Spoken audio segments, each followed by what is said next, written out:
I've always loved fire. The beauty, the destruction. Dad always said, you gotta respect the flame. But I forged my own path. Sometimes you gotta fight fire with fire. Sometimes that's not enough.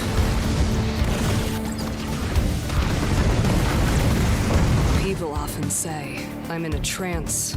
Snap out of it. But I know what I am. Who I am. I am Firebird.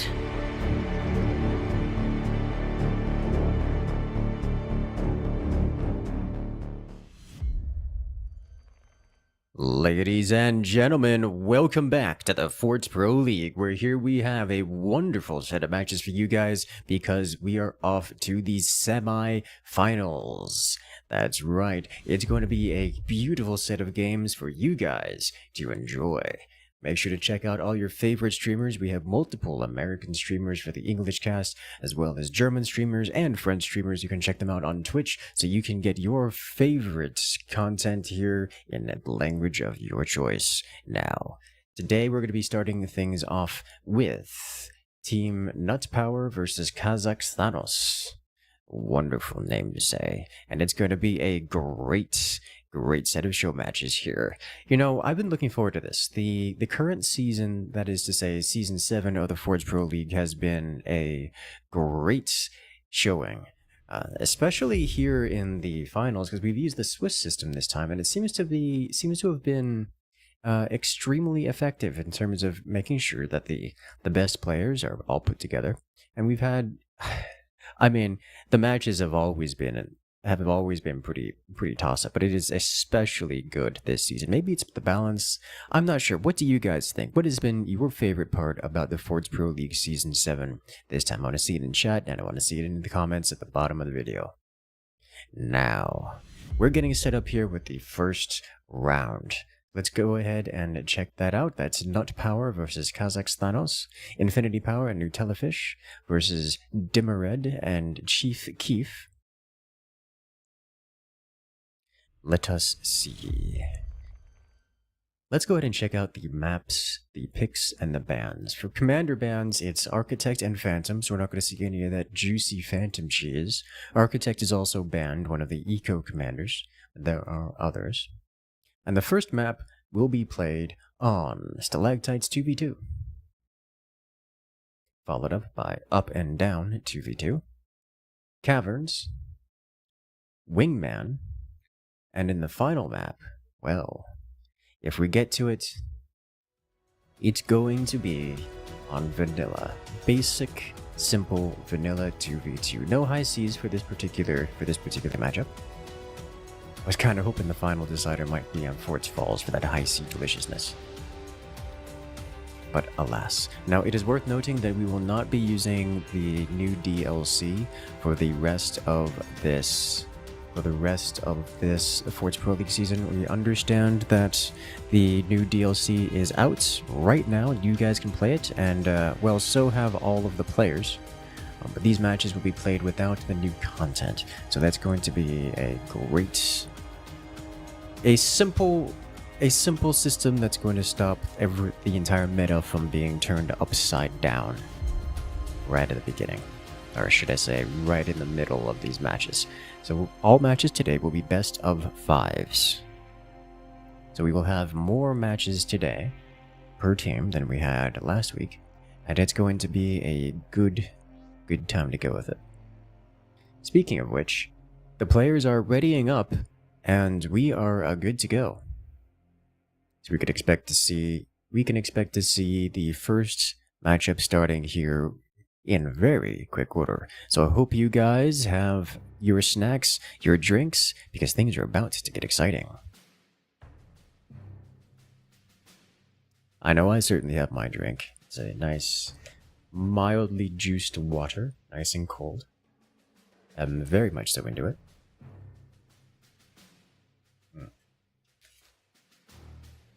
I would also like to shout out 42 Scientist and Romero Lagas, both of which are here on the voice call with me. So if you guys have questions for the developers themselves, well, make sure to toss those questions into chat and you can get a response. Yes, feel free to ask. Exactly. Ask about the coming alien invasion in forts. I'm kidding. Or am I? The mild spoilers for the Firebird DLC. There's some alien related stuff and I'm like, oh yes. Give. But that's just because I'm a fiend for wanting more forts. But now, ladies and gentlemen, we are off to the races. As here we are in round 1, Team Nutpower versus Kazakh's Thanos. And it's Pinch Fist versus Armadillo. So this is about as asymmetrical as the matchups tend to get. You have Pinch Fist on the left-hand side. They're going to be going for some extremely fast-paced, sacrificial early game kind of stuff to rush everything out. Compared to their opponents on the right-hand side, Kazakh's Thanos are playing the Armadillo commander, who's just the polar opposite, the absolute polar opposite. Where the purpose, or at least the general goal, is to just delay the game as much as possible. And try to get all the economic advantages. Let us see.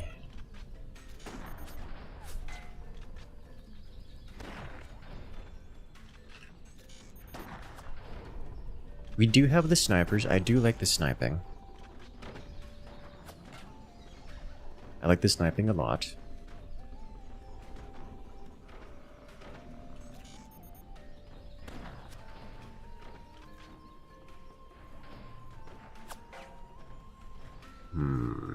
DLC banned until balance fixes. No, not banned. It's just not part of the Forts Pro League. They didn't want to include a massive set of meta-changing things in a competitive event, mid-competitive event.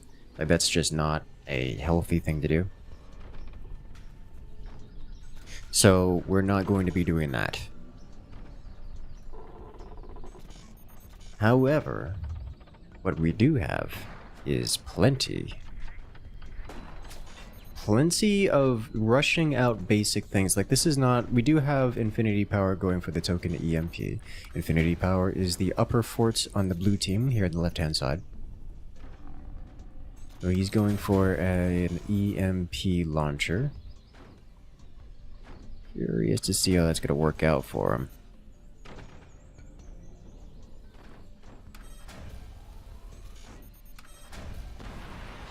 The EMP is, at this point, just kind of expected for... Oh, it actually gets and takes out a turbine, which... Unfortunate for Dimmered.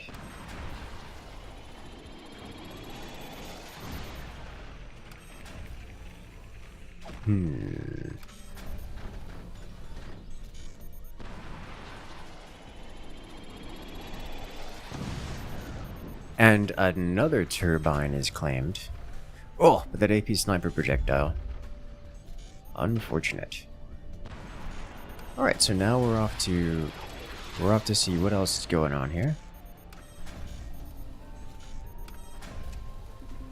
We're just kind of going to heavy weapons. I'm not terribly surprised by this. We have Infinity Power in the upper fort going for cannons, with the Telefish going for lasers.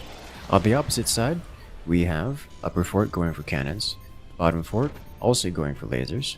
So it's about as mirror match in terms of units, as terms of weapons, as it gets. However, the timings are going to be very different, as you can tell here. For example, Infinity Power's tech is already done, and he is about to place his howitzer himself, right there, compared to his direct opponent on the other side, who's gone more eco-focused rather than rush-focused, is only about halfway done with his technology and nowhere near rich enough to place a howitzer. Although, I assume he's going to be going for a howitzer build, because you can see the additional additional storage is being placed. This means that he spent on the storages, that way he can save up additional monies and eventually afford a howitzer. Once again, you can see the tiny little bracing here to change the angle of the howitzer, which has been quite popular these days. For comparison, Infinity Power has done the same tiny little bracings and has 2 of them already placed and ready to go. Now, one major difference, I mean, look at this base here. We have a core that's defended by 4 layers of wood, which is not enough layers of wood to stop anything bigger than a machine gunner. I'd be concerned if it was even minigunners.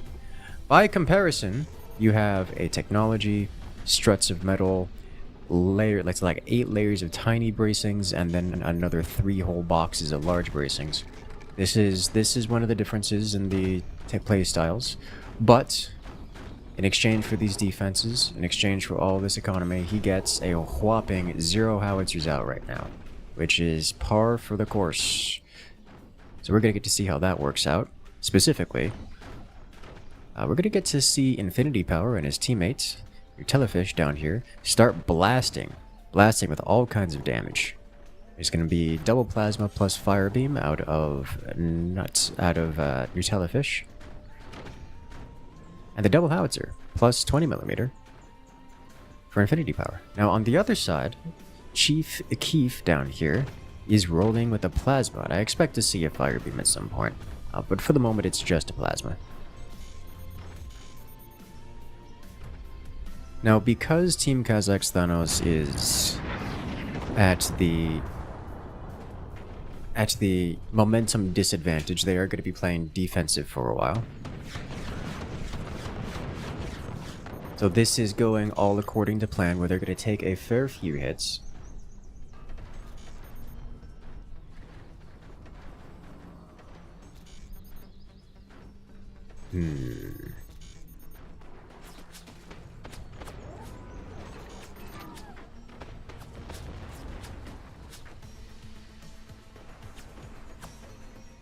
I do have to wonder, will they be successful?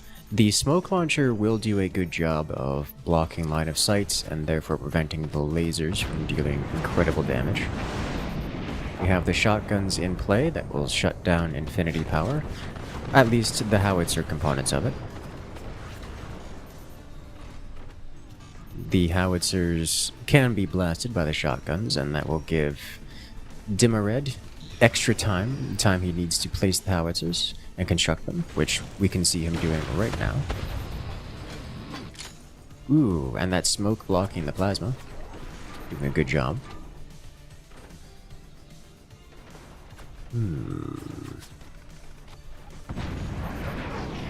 So first, it impacts, makes it through the shotgun.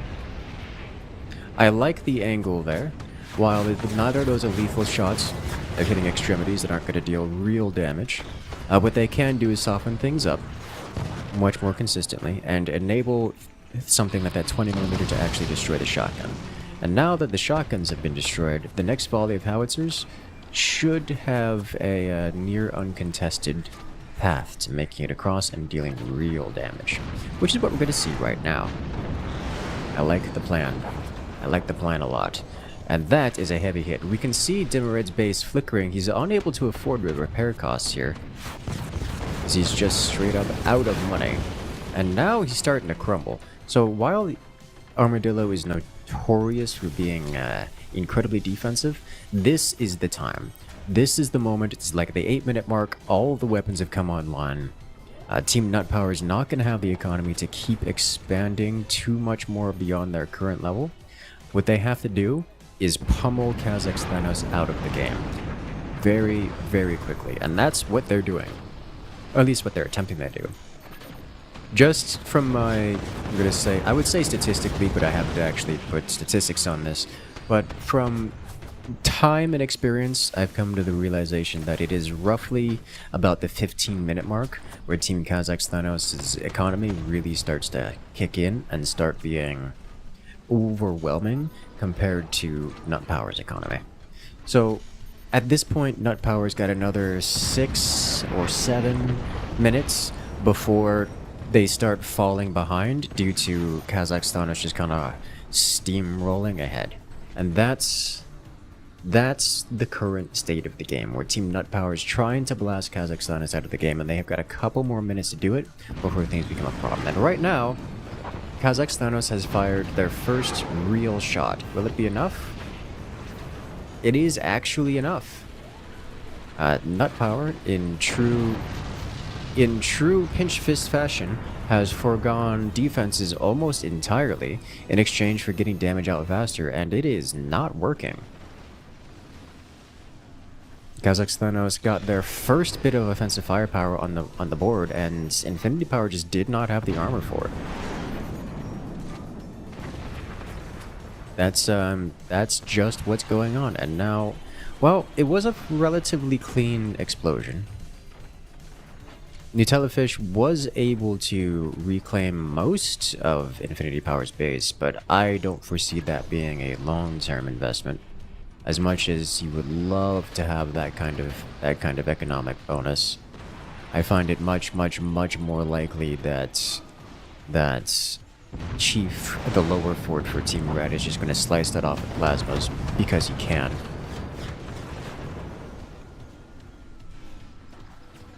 Oh my. We do see portal nukes coming up for everyone involved.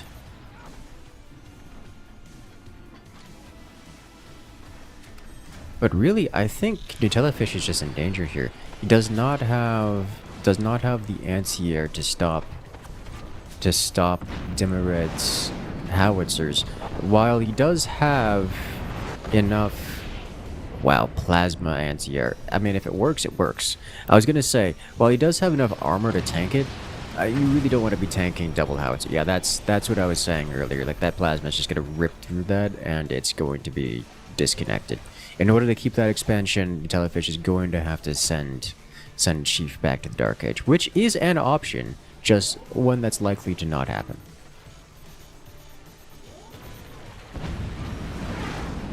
And then we're going to see the howitzers lands, massive damage dealt. He's able to repair it, and he's going to be intact, but what he can't do is continue to take hits like that. Nutellafish will simply run out of cash. Oh, the triple AP sniper, the empowered AP sniper, able to punch through 3 layers, or entirely through 2 layers, requiring a 3rd layer of metal to keep it safe. Almost! It is a relatively niche and not well-known element of Armadillo, but can be quite impactful. And as it was almost impactful here. Oh, yeah, no, dude. It just sounds like a cannon. Like a small, but cannon nonetheless. Nose does such a good job with the sound effects. It's beautiful.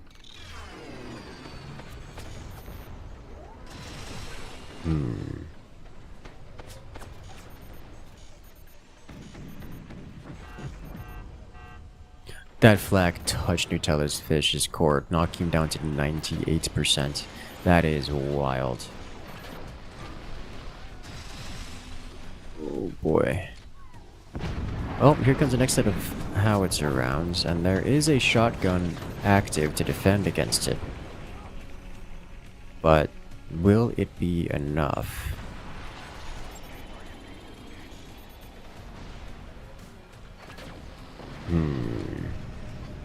Oh, that was very good timing. Very good timing. That could have been absolutely devastating. Alas, the shotgun was used, and now the double howitzer flies. And the Nutellafish armor is shredded. There's very little between the core and the incoming firepower. If Kazakhstan just gets the angle right, they can win it right here, right now, and I don't think they're going to. I think Nut Power is going to live a little bit longer, and he group fired again, so this plasma is going to do things. And they're gone. All right, it worked. Problem solved.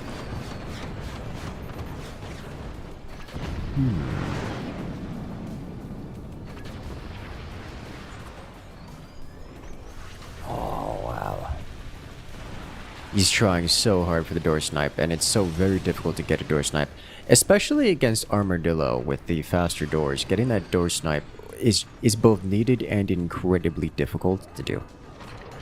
It may be like theoretically not possible because the time between the projectile clearing the door and the door closing might just not be enough for the laser DPS to actually break it. But this is, I think, the moment when Fish is defeated. He successfully lost all of his weapons and sent into the void. And that, ladies and gentlemen, will be round 1 between Team Nutpower and Kazakh Thanos. Ignore the score on screen. It is now 1-0, Kazakh Thanos in the lead.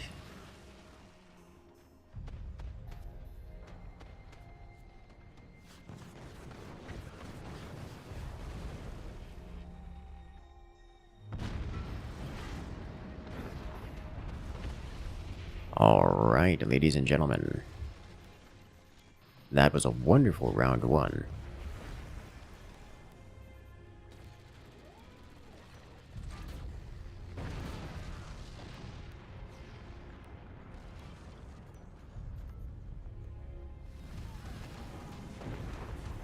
Let's see what we have in store for us for round 2.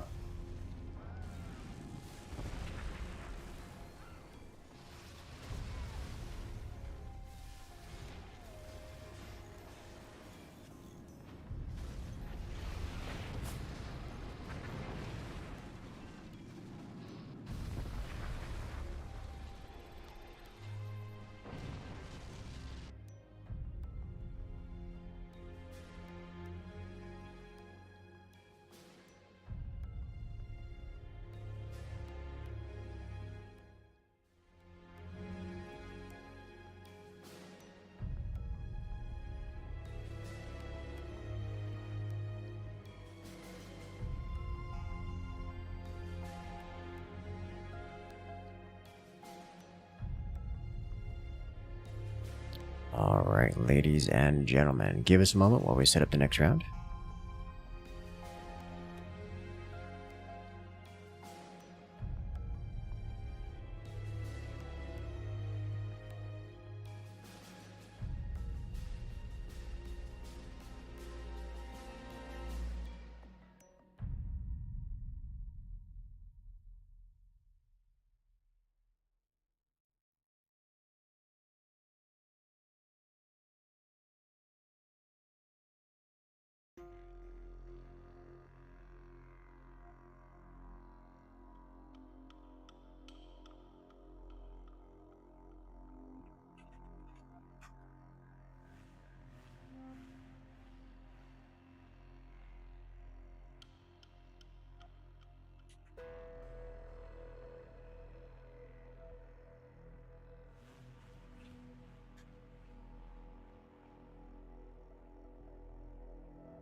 Alright. Next map will be on Up and Down 2v2.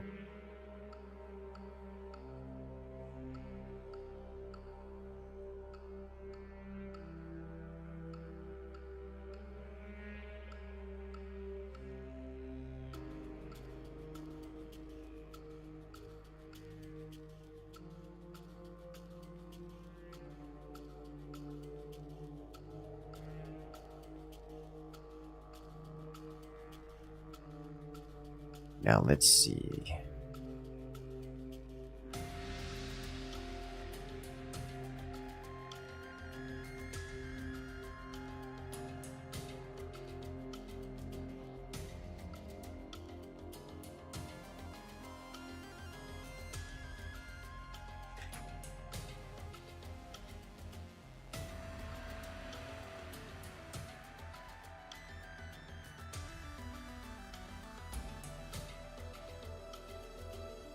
While we wait for the next match, how have you guys liked the Firebird DLC so far? Oh man, I've loved it. Like, I can't speak for everyone. I know we've had a lot of very positive reaction to it across the community as a whole, but I have loved it. I did Now, I'll say this. I did go through the entire campaign on hard mode in a single stream that was like 3 hours. It was under 4 hours, so that was, you know... I may be a little biased. I was very into it. I'm very surprised, to be honest. I mean, I took longer than this. Look, let's just say I'm real squirrely with those mortars, and I'm a big fan of rockets and just blasting things. Like, it gave me a perfectly cannonable problem, and they were punched with explosives, and a lot of them. I remember in the final mission, they're like, yes, use this new tactic. I'm like, you know, I understand you're asking me to hit something around a corner, like inside a mountain through a cave. But I'm just like, here's a mortar. It has like heat-seeking photon torpedo levels of curve to it. Go. Just into the cave. It was great.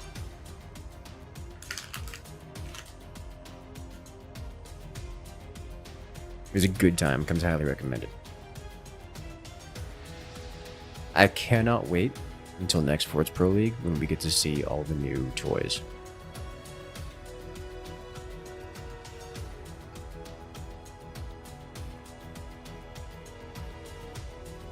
Like, in a competitive scene. Yes, everything to be more balanced than it is currently. I mean, we know of many of the biggest issues. So, eventually, they will be fixed. Yes.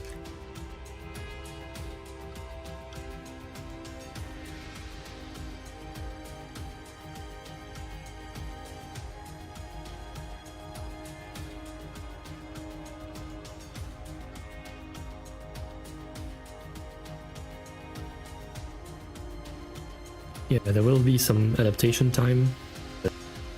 Hopefully be. Oh yeah, I'm sure. The accelerators. I'm looking forward to the accelerator. I know. Felix is either in chat or will be in chat soon to watch this, or watching VOD. But he is like the minigun accelerator guy.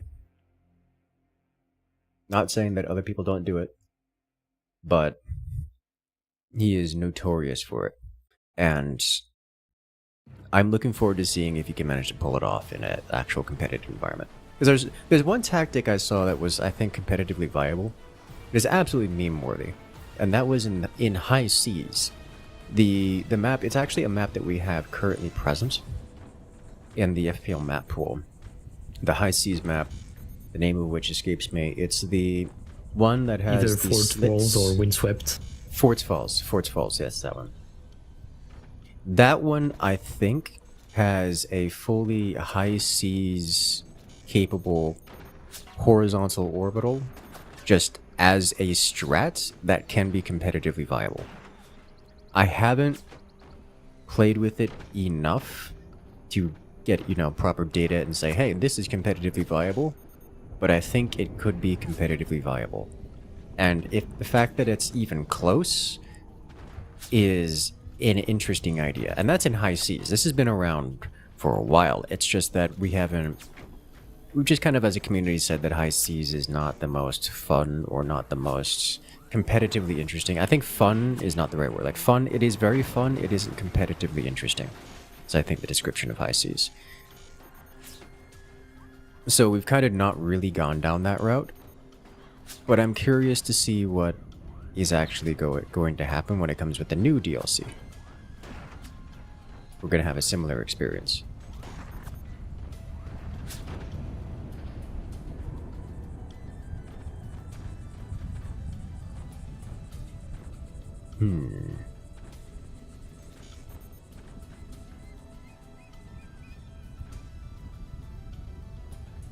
I think people have decided that high seas is more fun when basically you almost exclusively focus on, I won't say meme strats, but spectacle.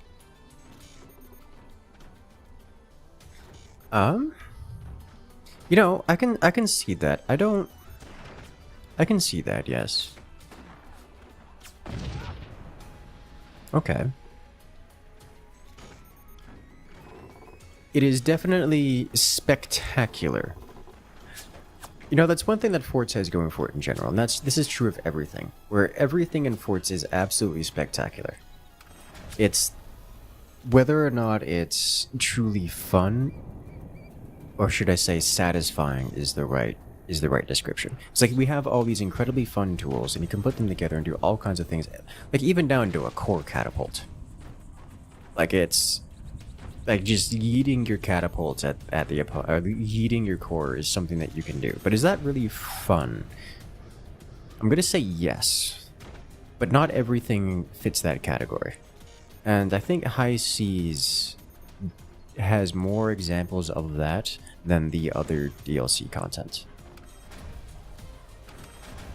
And in doing so, it kind of also infringes a little bit on the competitively satisfying elements of it. Because when it comes to High Seas, it's very burst fire. It's very, I'm going to sit back, build up to a giant volley of something, and then exterminate an entire line of forts in rapid succession. Yes. Yes. Tank gun accelerator. Something like that. That's what it feels like. It's, you know, we're gonna do a team strat of double building aircraft and then just nuke everyone down at the 9-minute mark, where nothing is gonna happen between now and then. Wow. And well, he survives. Dimmer Red down to 20%. I didn't think they were gonna be successful with this, so I wasn't gonna say anything. But here we have Nut Power cheesing. Oh wow, no. That is crazy. I love this. Wow. And the you know, deserved. I think that's deserved. We're gonna have to zoom back in on the slow motion there. So what happened here, I'll give it the play-by-play, the retroactive play-by-play, is we're just going through, everyone's pretending to be nice and calm. You know, you have Nut Power playing Armadillo over here, going with their full eco strat. Well, Infinity Power, being Infinity Power, wanted to be a little bit more aggressive and decided to say, hey, why don't I just throw down a couple buzzsaws while the Telefish uses a shotgun to harass the opponent? I'll try to knock open some defenses and then shotgun through to do some real damage. That happens. You know, the shotgun is kind of sort of an alternative to the EMP opener, but the shotgun to anything exposed does a lot more damage. We saw it here where Dimmer Red experienced loss of 4 whole turbines before he was able to, you know, defend them successfully. And with the buzzsaws coming in, they can do even more damage. Now here's the thing. Infinity Power sold off all of his defenses to put up those buzzsaws. And we see here, the Telefish has done the same thing. This shotgun is completely exposed. Not only is it completely exposed, but behind it is exposed multiple batteries, which, like, if this gets hit by something, this is just lethal. The batteries take out the foundation nodes, and there's nothing stopping it. This is, given the circumstances, not really a risky thing to do. I mean, it's always risky, but it's generally an unpunished thing to do, because both players are being particularly slow about it. They're saying, hey, we're overdrive over here. Everyone knows this is being a super late game. We're just going to greed as hard as possible. We're not going to get aggressive, so no one's going to punish anyone for it. But then they did. Infinity Power came in, tried to punish Dimmer Red for his hubris of being greedy and putting up a bunch of turbines everywhere. And then Dimmer Red came back with a shotgun of his own and eliminated Infinity Power because he was just that much more greedy. It was wild. So that is a crazy situation. And now Dimmer Red is out here. He's gone for a cannon technology, because why not? Because that's what he's going for the late game, to try to take advantage of his economic commander bonuses. And he's decided to say, hey, we've done so much damage, I'm just going to tech switch here. We're going rockets now. Like, yeah, sure, it's cannon o'clock. Yeah, sure, it's time when I could be getting cannon down. For example, his teammate down here, Chief, already has a plasma completed and could have fired it already. But he's not doing that. He's doing the rockets, because applying that much extra pressure is just kind of really good thing to do, especially when it's now a 2 versus 1. So that's fascinating. You'll love to see it.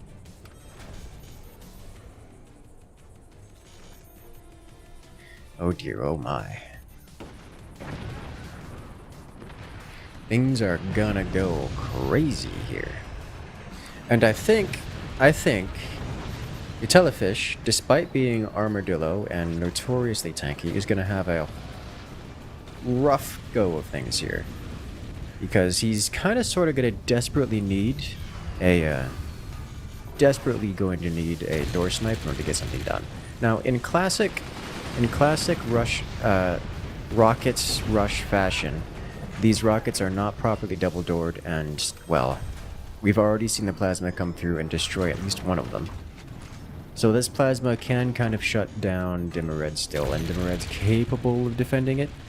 But defending it means slowing it down even further, so we'll see how that goes. But on the other hand, Chief has been completely uncontested, has a very well defended base, multiple heavy weapons, and is going to start blasting Telefish. And more importantly, I genuinely think Chief is going to be less trigger happy than just kind of sit there and counter snipe. The moment your Telefish tries to do something, anything, Chief is going to door snipe him. That's going to be his life. And over here, Dimmered's going to be sending rockets and being aggressive and forcing Nutellafish to stop him. So, this is almost a checkmate scenario to be in, where there's going to be incoming fire, and the moments that Nutellafish does something about it, no, Nutellafish actually wins the door snipe. Gets it. Chief loses a plasma for it. Unfortunate for Chief, and that is exactly what Telefish needs to do to stay in this game. Well done.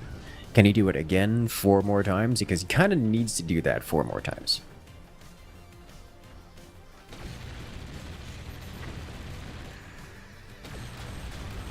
I don't know if Nutella has the time to scout, but there is a weakness on Dimmered's base that he should be able to see. Yeah, I was thinking about that. That is always a temptation. I'll be honest. Just because of how forts are designed, that's kind of always an inbuilt weakness.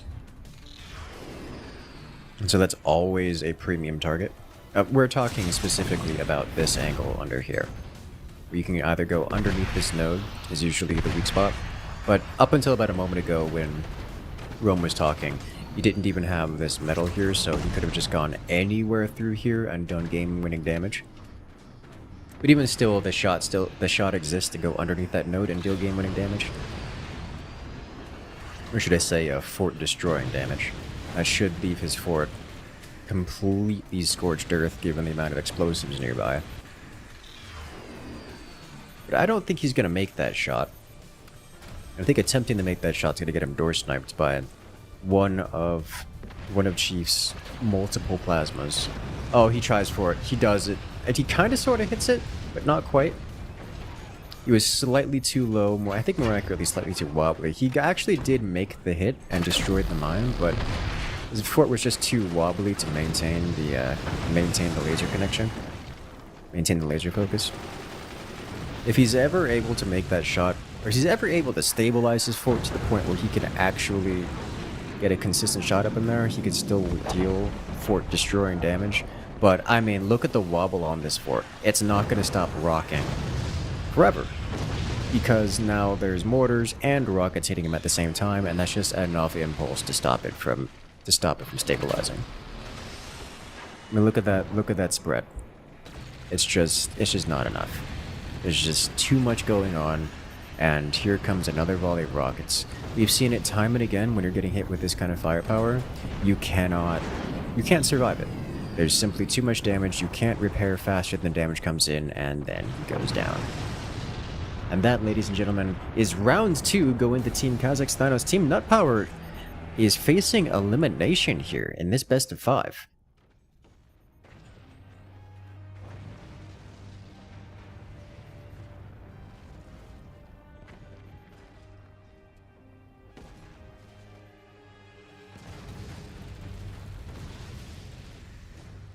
Beautiful.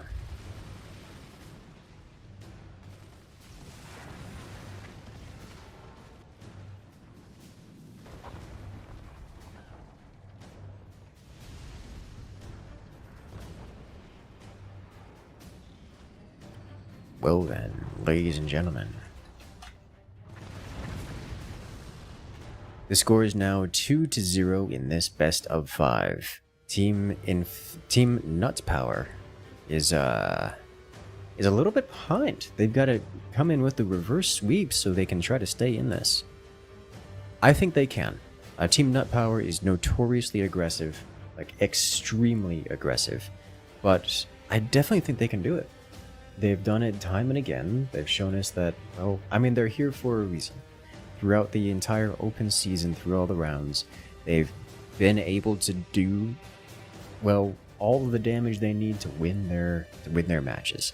And now they definitely have the ability to do so, and I want to see what strategies they pull out to do it. Now, we do know that Phantom is banned, so that particular flavor of cheese is gone. I say as if that flavor isn't just madness, but I'm curious to see what particular strategy they go with. Do you think Infinity will be any more conservative now that they're down 0-2? Absolutely not. I've never seen that man be more conservative about these things. He just does it again, or dies trying, and usually succeeds. I'm gonna be honest. He's got an incredibly high success rate when it comes to these things, and I'm very okay with this. I mean, you look at the Dimred's core health there. That's what, 1 shotgun pellet difference there. Yes. One shotgun pellet is all it takes. And that was, I don't think you guys understand how close that was. That was ridiculously close.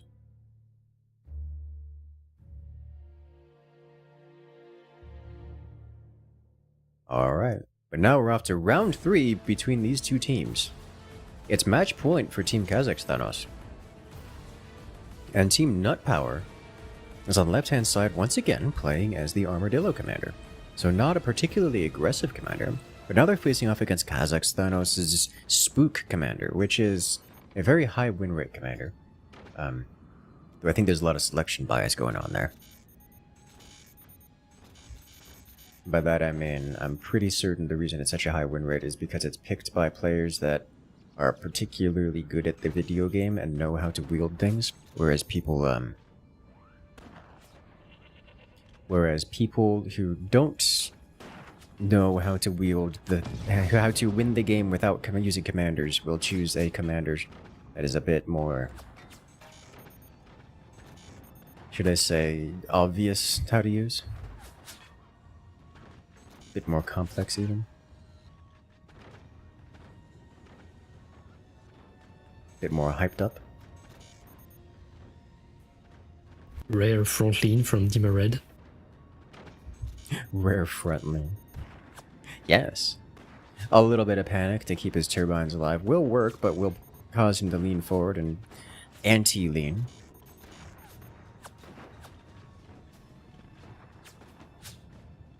Looks like he's making a big counterweight now. It's always fun to see that kind of stuff happen. What wild building strategies do they come up with for things? I mean, you can get away with it. I mean, these are players who know how to manipulate forts down to the point where even weight distribution is child's play to them. They play forts on the molecular level. Molecular level. That's a good one. Alright, now, I'm going to pay a little bit more attention here to Infinity Power here. Because desperate times call for desperate measures, and desperation may not be an emotion this man feels. Or maybe it's the only emotion this man feels. I don't know. But I'm taking it just a closer eye on him and saying, hey, what's the strat here? He's getting a workshop. He's getting an upgrade center. I'm not seeing anything particularly out of pocket. From the Telefish on high, like yeah, the double aiming down. Yes, the double shotguns aiming down. I wouldn't describe it as out of pocket. It is a choice for sure. But I wouldn't describe it as out of pocket. Is this man really doing the same thing as last? He's doing the exact same thing as last time. Okay, it's the exact same thing as last time. Playing like Buzzsaws is something the other team cannot make. Yep. And the shotguns are coming down from on high. Dimred taking the hits, feeling the pain.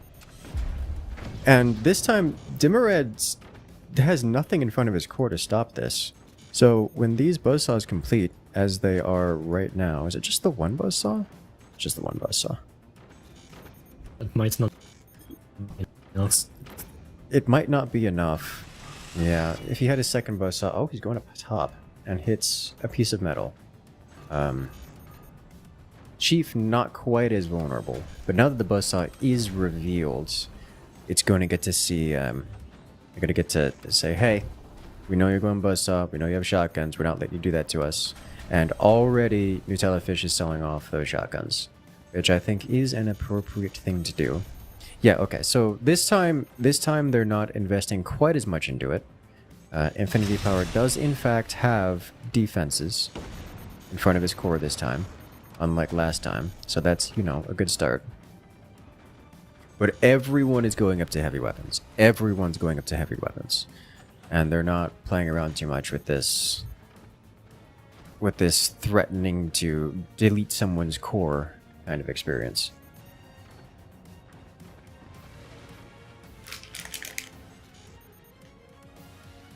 Alright then, so we're not going to have the same exact match as last time, despite the same opening. He tried. It is still theoretically possible to make that shot with the buzzsaw at this level. As you can see down here, there exists a space between this node and the top of here. It's a few pixels, but it can be buzzsawed. And if you buzzsaw through these little bits below these two nodes here, you can strike this particular background bracing, which will cause the destruction of these two forward nodes. And in doing so, collapse. That has happened. In fact, I've seen players lean their fort so much that this bottom node here becomes load bearing. I don't know that that's properly the case here. I think Dimmered doesn't have that much of a lean going on, but I've seen it before.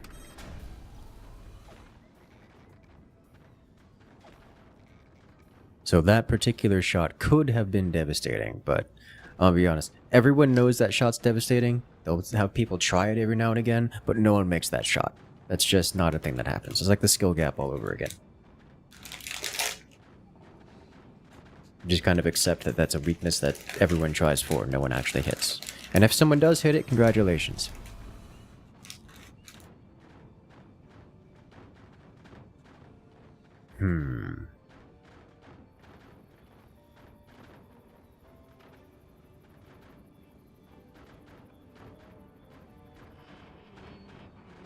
Looks like Team Not Power will be the first with the heavy weapons. Indeed.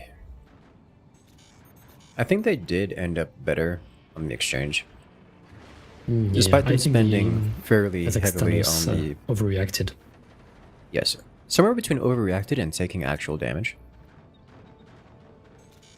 As much as Nut Power did invest in things like the buzzsaws and the shotguns, they were able to sell those off. I mean, I guess not the buzzsaw, but he didn't make multiple buzzsaws this time. But they were able to sell off the shotguns, get the goods back, so they can get their money back, at least part of it. But on the other side, especially Dimmered, he took very real damage. The man lost like 5 turbines, and then also had to invest in extraneous metal that he would normally have invested in. That's expensive. And they, well, a beautiful shot. A nice combo of cannon, fire beam, and plasma all in the same spot. Punches through Dimmered's armor and takes out a pair of mines, which is expensive. Oh, what a perfect defense. Perfect skill. Yep. You can't hit what isn't there. Just 2 shots, clean pass through, no damage dealt. That is... I mean, I guess the fire technically counts as damage, but no one counts as that as damage, not really. Not when it's the only source of damage. Oh my. So Team Nut Power is definitely in the lead. That was almost a door snipe. That was almost a door snipe. Huge hits. And once again, Infinity Power here in lower fort, his energy shields reflect the incoming damage, and it actually does hit. Like, it's a perfect reflection to the point where it actually hits Dimmered here. Dimmered's getting kind of bodied. Like, he's just taking hit after hit after hit. He's got money for the moment, but that's... the setbacks are real. Alright, the cannon breaks one of Infinity Power's energy shields, and it is capitalized upon. For the first time, despite all the shots fired, Infinity Power actually takes some damage. Takes some real damage. But it's the kind of damage that he can just kind of replace. Like, it'll slow him down a little bit as he has to rebuild a few of those turbines, but he'll be very okay. He can afford it. I like the use of the kind of exterior repair station, which I'm not convinced is worth doing, but I think is now suddenly popular to do due to the presence of, should I say, the theoretical existence of the DLC.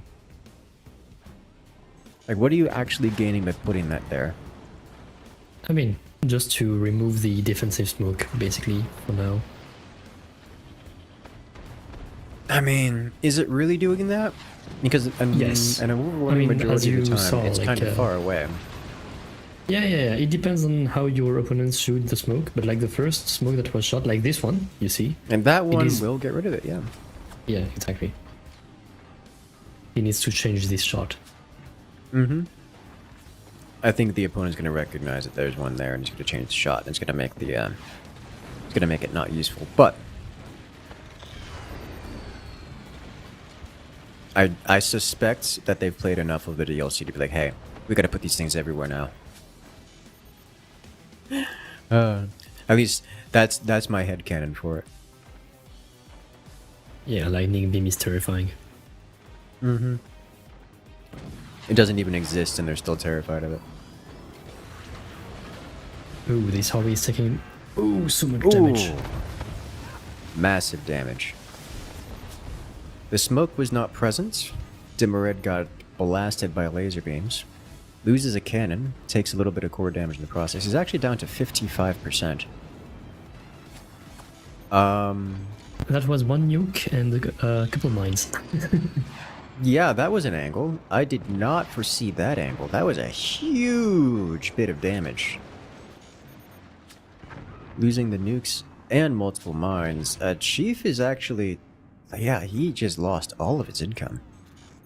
That's rough. Holy smokes. And the worst part is, Jellyfish can do it again. He didn't... That gap hasn't been fixed. How did you really hard to hit. I mean, the reason the mines were destroyed was because of the presence of the nuke. And it has some pretty big splash true, damage. because the nuke does detonate. That makes sense. It's like, there's no way. Like, he doesn't have line of sight. He had technical line of sight against the nukes, which then secondary explosion to their way into taking out the mines. But those nukes are no longer present, and thus, the mines are safe. But yeah, crazy good hit anyway. Crazy good is the right word. Well, now he could do it again, now that the swarm is back. Yes.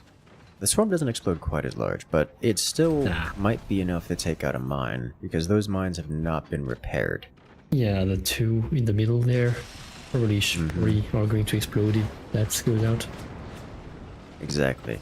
Well, not anymore. It's been fixed. The gap has been satisfied. Oof.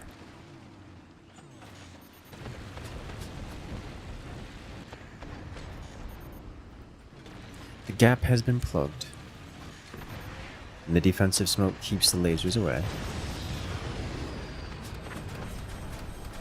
And poor Dimmered down here has just been getting bullied by cannon fire the whole time. Kind of surprised to see Infinity Power not going for the return to sender stack. He's a big fan of that one. Yeah, and there are no zappers to counter that right now. Correct. Another head cannon, another piece to the head cannon. They're using new DLC strats despite the DLC not existing here. They are already conditioned. Yes.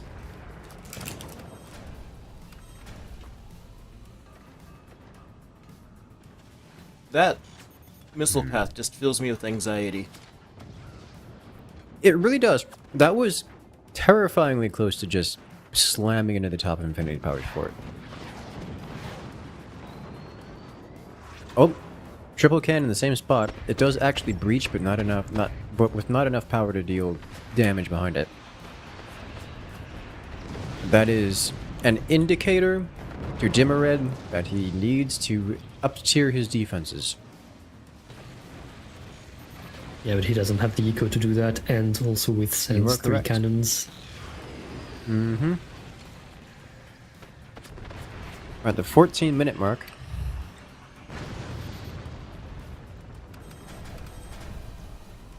Spook is kind of a weird commander, or she's a dirty, filthy thief. So things like the economic advantage for Armadillo just isn't as big. So I don't know if you can really claim, oh, wow. That portal, what happened actually? How did it I am get disabled? not sure actually what happened there. Energy? It can't be.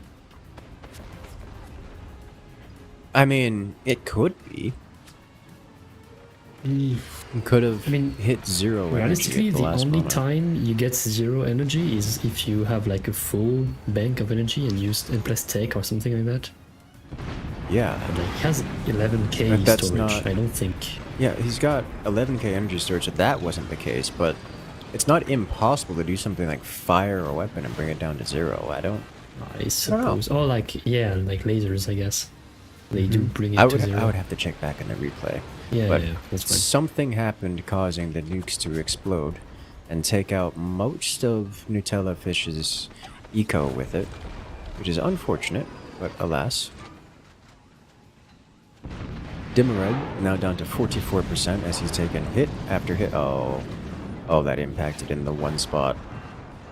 Those cannons are going to sing clear and through. Infinity Power actually out of power. Wow, that howitzer still survives that shot. Holy smokes.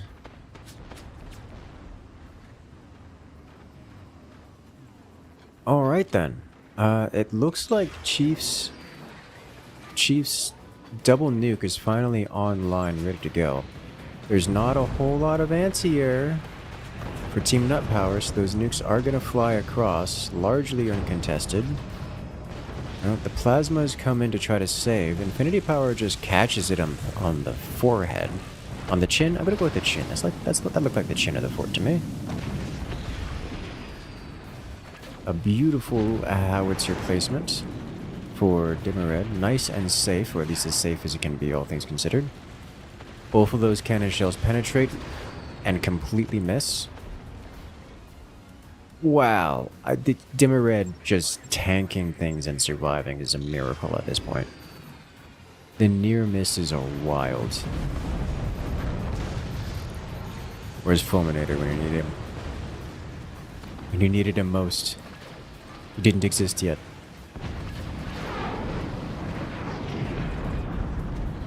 And now the follow-up cannons. This might be lethal here if he doesn't have the energy for it. Might be lethal anyways, given the amount of firepower coming in from the Telefish. Everything's falling apart.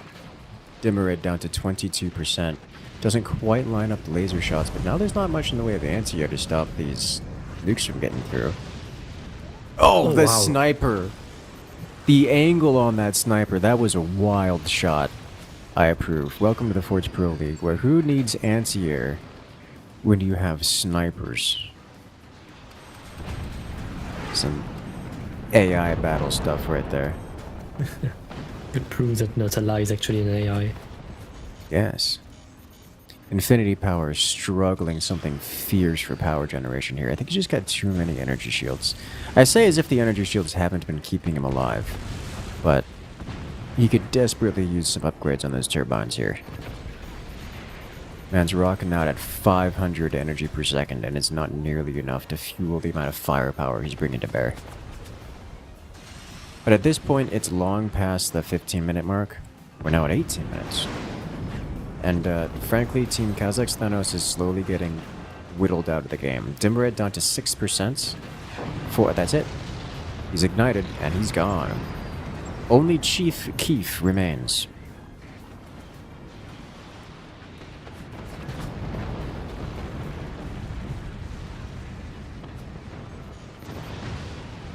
The double nuke.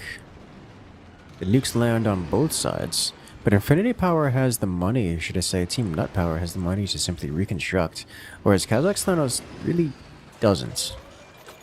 Didn't lose anything of super critical value, but also no longer has the armor to continue to take hits, and is literally at 0 money right now, so can't even repair things. And oh look, here comes another volley. So it's going to get a little rough for them here.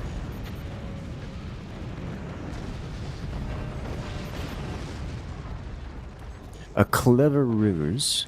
Thanos using their own missiles to bait Nut Power's anti-air into taking out Nut Power's offensive missiles. It worked. But at this point, what's Chief's plan? He's got plasmas. He can get door snipes, but is that really going to solve the problem? There's not much to door snipe here. At this stage, a majority of the players are relying on missiles to get damage done.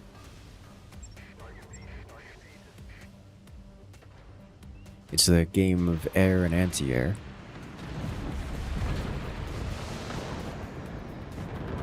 Nuke's gonna land. And that's a huge splash of damage. Chief loses anti-air, loses plasmas, loses weapons. It's all bad. Now, this is when he wants to have a repair center. A little repair bay there. Looks like Infinity has done his doors again, so he can now shoot up. Good. Oh, and howitzer bait. If it works, it works. Now with the cannons angled upwards, we're going to see Chief here taking insurmountable damage. Guaranteed damage, I should say.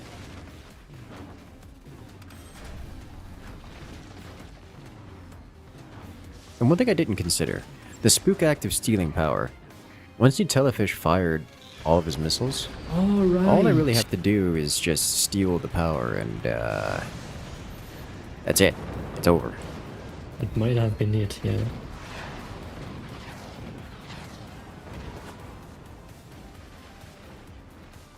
Oh my. This is so over. Yeah. Yeah, sure, Chief still has double firebeam, plasma, and double nuke. I don't see what they can do with this. Like, they would have to break through Infinity Power's cannon stack, and that's just... I don't think that's happening. I really don't think that's happening in the foreseeable future. Not while there's so much smoke, not while they don't have anywhere near enough map control to get weapons across. So they have to do so... This needs to stop. Heh! It finally happened. The missiles actually impacted the back of Infinity Power here. After all these years, that'll give Chief a very welcome break from the amount of incoming firepower. He's using this opportunity to reconstruct his defenses here. Unfortunately, some beautifully placed cannon shells open the door for the fire beam to go through and touch his core, which ignites it and take him down to 77%.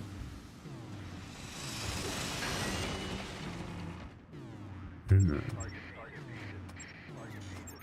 nukes launch from both sides, so the anti-air should do a good job of clearing the skies of kind of both things.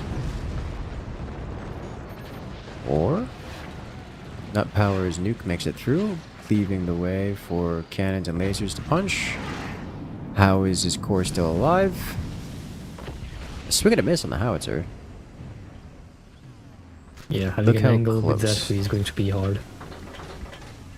One strut remains between Chief's core and destruction, and honestly, Buzzsaws would be devastating here. Imagine if we had strikers right now.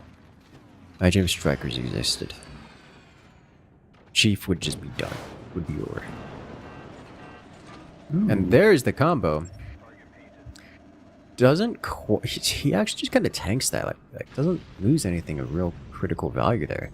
Knock him down to 68%.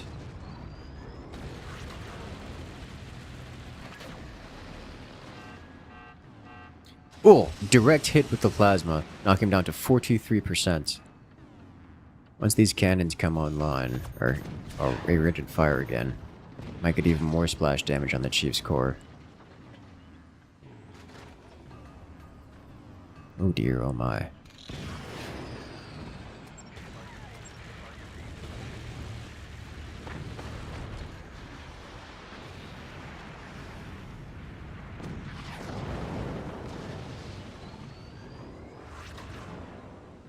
I think they were trying for another magma wraparound there,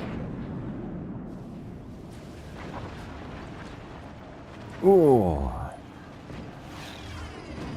Yeah, the howitzer is doing good work. Doing very good work.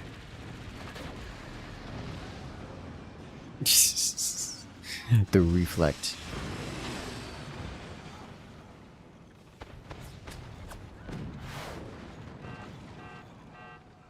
Another solid hit. There's no anti-air. There's nothing stopping Nut Power from launching those nukes and sending them all the way across. But we're going to see another Magna Beam shot here. Those were a little low. Very low.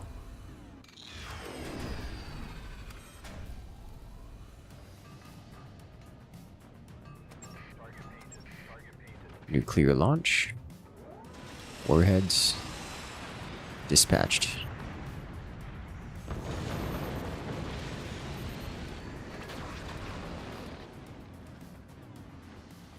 A clean punch through.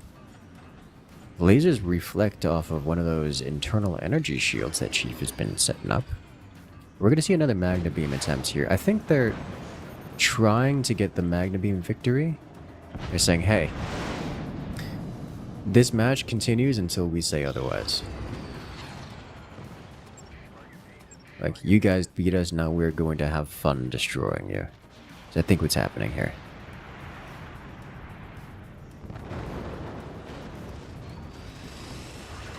It's giving Chief an opportunity to just reconstruct things. Like, look, there's just metal deflecting buzzsaws now.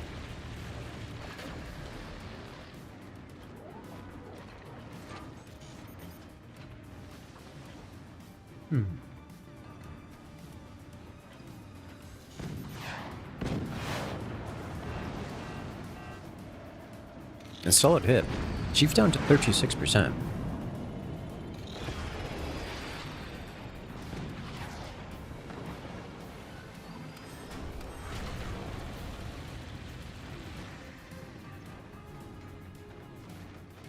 Now.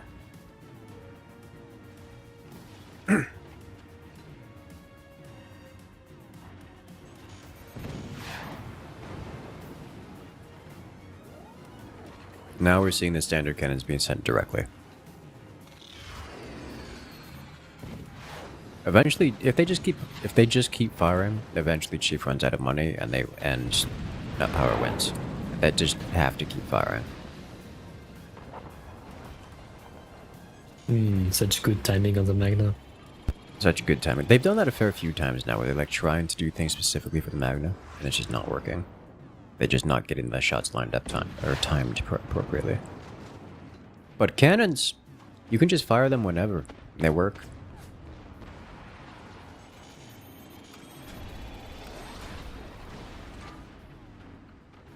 At this point, Chief is just kind of out of money, like entirely. He's got nothing.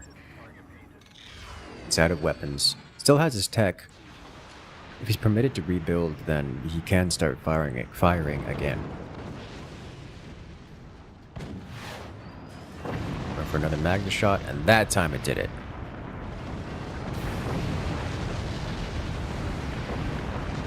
Very well done. Team Nut Power wins round 3 in this best of 5, bringing the scores to 1-2.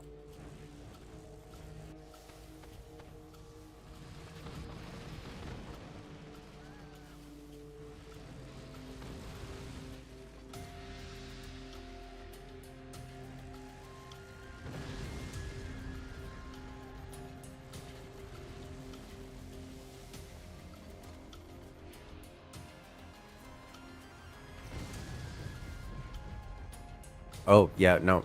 So it was, in fact, the Spook Commander ability activating that drained the power out of your Jellyfish. And disabled his portals at the right opportunity to cause the internal detonation.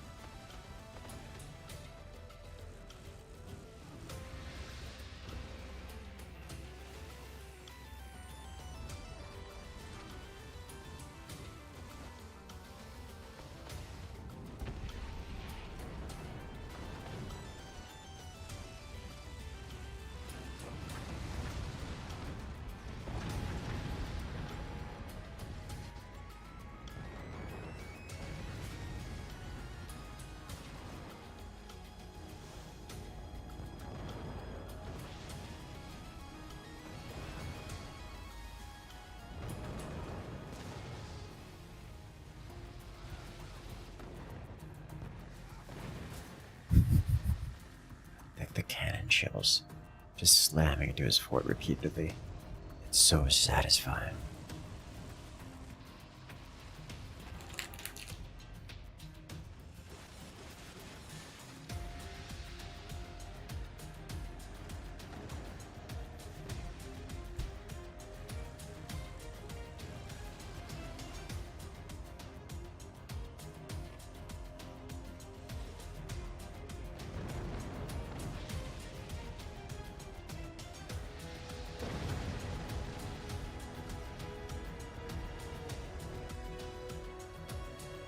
Beautiful.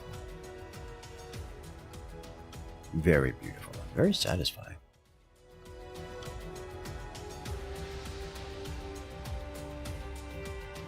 Alright. Give us a moment while we set up the next round. We're on to round 4 in this best of 5.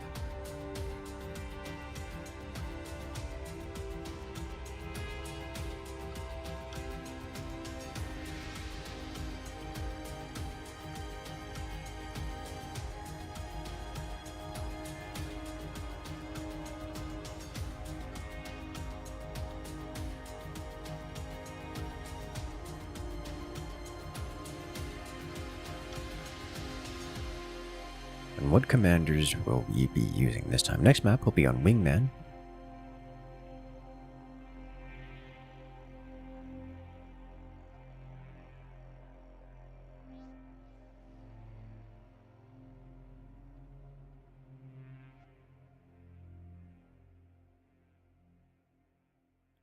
Now, Wingman is quite a nice little map. With the upside down stalactites fort. Yes. It's I don't want to call it weird, it's just different. The different fort positions. Unusual. Different fort types. It is definitely unusual. It's an unusual combination. You also have an unusual discrepancy in the distances between the forts. Like you have the two rear forts that are quite far apart. The two forward forts are not far apart, like at all. So, it's interesting. It's very interesting in terms of possible strategies and such.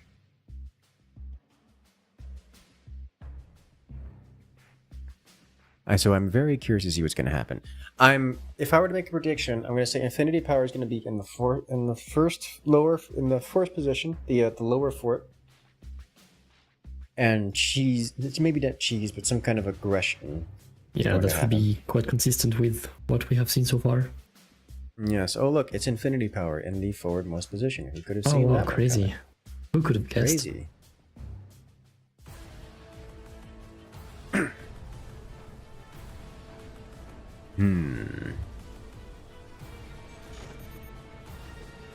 Alright.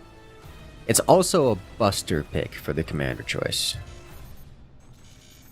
This has implications. Bets on Rocket Rush out of Infinity Power. What is this base lane? What is this base lane coming out of Dimmered here? It's like exposed batteries now. Still not as bad as Flint Shadow. You know, you raise a good point. Oh my. Chief is very paranoid with his mines. You know, I don't blame him, especially when you're facing off against Infinity Power. And like, I understand, from Chief's position, you don't know where Infinity Power is, but you know he's on the other team, and that's all you need to know.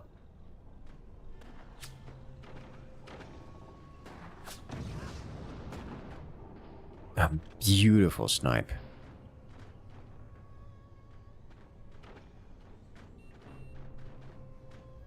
The sniper war. Alright, yeah, he's selling off that first metal storage. You do that so that you can replace it with something a little bit more explosive. We are going to see a rocket rush out of Infinity Power here. Or not. Ooh. That's not the standard build order for Rocket Rush. I mean, still, it's strange to sell the metal store if you're going for tier 2. Well, I mean, I don't think he's going for tier 2, but this is not a standard Rocket Rush, so I don't know what he's going for. Like, this is not... The only other option is shotguns, or just Yeah. upgrade eco. Surely he wouldn't do the same strat 3 times in a row. Surely. Well, I mean, he doesn't have workshop, so he's not going... This has got to be Rocket Rush, just not standard. Okay, yeah, it is Rocket Rush, just not standard. He's going with a thick adapter. Okay. Yeah, the obvious Yeah, obvious version. The in-your-face, I'm going to build a bunch of rockets just in my chin, and that's just how that's going to work. Alright, I see. Yeah, it is still Rocket Rush, it's just not the standard one that we see everywhere else. Like, there's no way he wasn't going for it. I mean, they're playing Buster on Wingman in the forward positions. Chief has got to see this coming. He's already getting an AP sniper, which is one of my favorite responses to this, by the way. Like, I generally dislike the AP sniper because its accuracy and rate of fire and damage issues compared to the standard sniper, but in this case... You're living in the past in Curses. He doesn't have any accuracy penalty since a few updates ago. You see, I know that, but I still can't hit anything with this. I'm gonna blame you guys anyways. Emotional damage in the past. Yes, but the AP sniper does something to the Rocket Rush here. It forces double doors, and it forces extra thick defenses, which is a painful and incredibly slow, obnoxious thing to have to deal with, because part of the Rocket Rush is going fast. And if you do what Infinity Power are doing right now, which is to leave them just kind of exposed, you'll lose them all. Oh. We have damage on Nutellafish's core. And he's gone.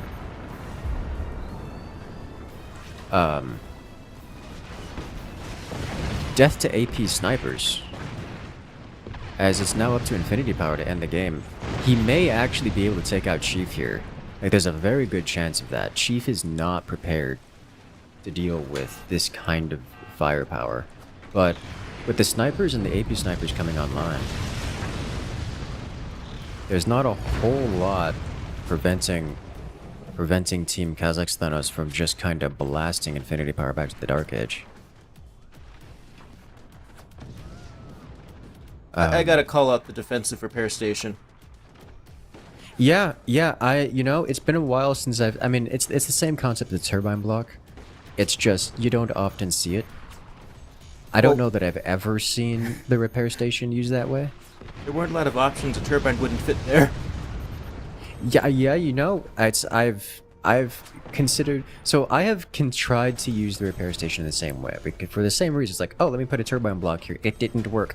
Oh no, what else could I put here? Sandbag. It's not working. What else could I put here? Oh, repair station, and then it's too late because I took too long to place it. I've seen Metal Store a few times. Metal Store is usually the choice, I think. But repair station, I don't think I've ever seen repair station used that way. But it can happen. And the Hurricane machine gunners coming in and shutting down Infinity Power's rockets, man, just the greed out of Nutella Fish getting sniped out by literal snipers, AP snipers. I think if Nutella Fish didn't go down there, Team Nut Power would be in a dramatic lead right now. Because the damage that Infinity Power dealt to Chief was always going to happen. Like, that was just going to happen. And now with Chief coming in with the mortars, I don't think Infinity Power has the ability to deal with this. And the time it takes to get the defenses online, he's going to take incredible damage. And, yeah, it's over. It's his checkmate. And he goes down. Team Kazakh's Thanos wins it. This best of 5 with 3 points to Nut Power's 1. That got exciting real quick.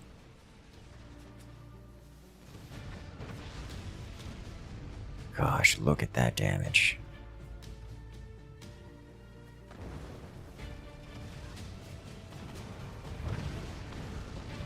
I can only imagine. I don't even want to look at the Discord right now.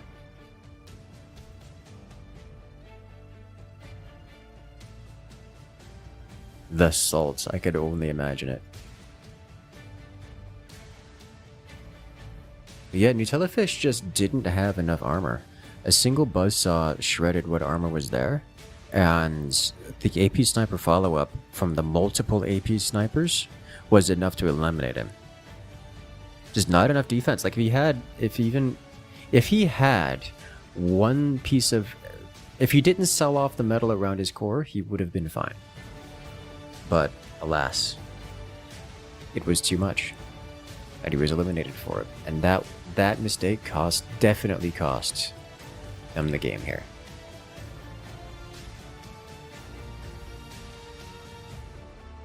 This triple AP sniper focus firing on the single core is just way too much.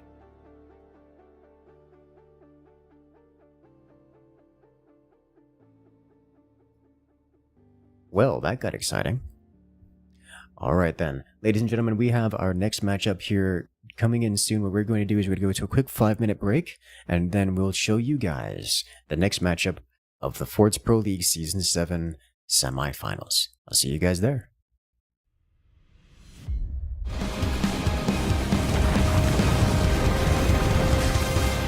I've always loved fire. The beauty. The destruction. Dad always said, you gotta respect the flame. But I forged my own path. Sometimes you gotta fight fire with fire. Sometimes that's not enough.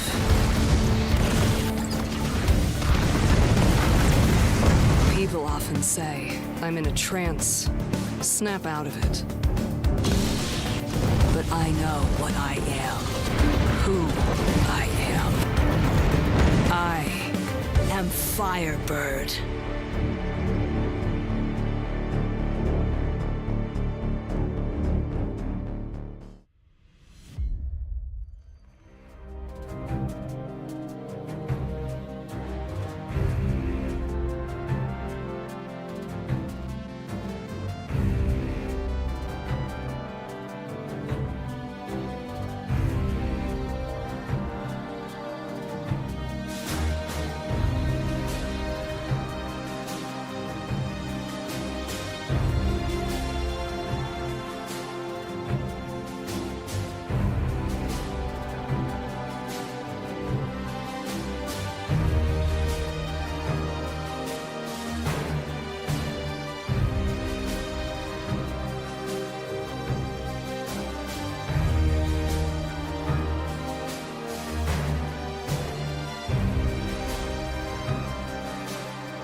Ladies and gentlemen, we are back. I hope you guys are ready because the match is made and the players are readying up. So let's go ahead and check out the picks and bans of this upcoming match.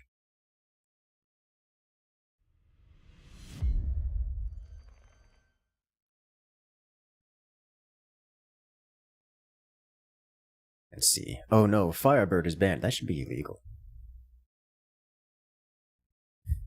In the current times, yes. Oh dear. However, the first match will be played on Stalactites 2v2, followed by Slow Snow Leopards, which is almost Stalactites. Boonies, then Vanilla 2v2. We will not be seeing any high seas today. All the high seas maps have been banned.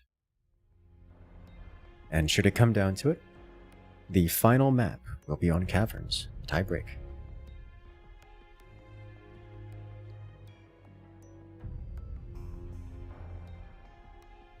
Between Overdrive, Firebird being banned, and being banned by Team 6-7 is... I would have thought Game Time would have been the one to ban them, to ban Firebird if anything, but you know, to each their own. Alright then. We are off to the races. As here we have on the left hand side it is Team Game Time facing off against their opponents. On the right hand side it is Team 6-7 Aura.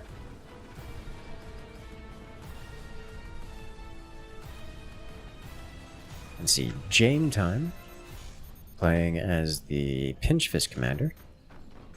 We'll get to see a little bit of Rush. Whereas Team 6-7 Aura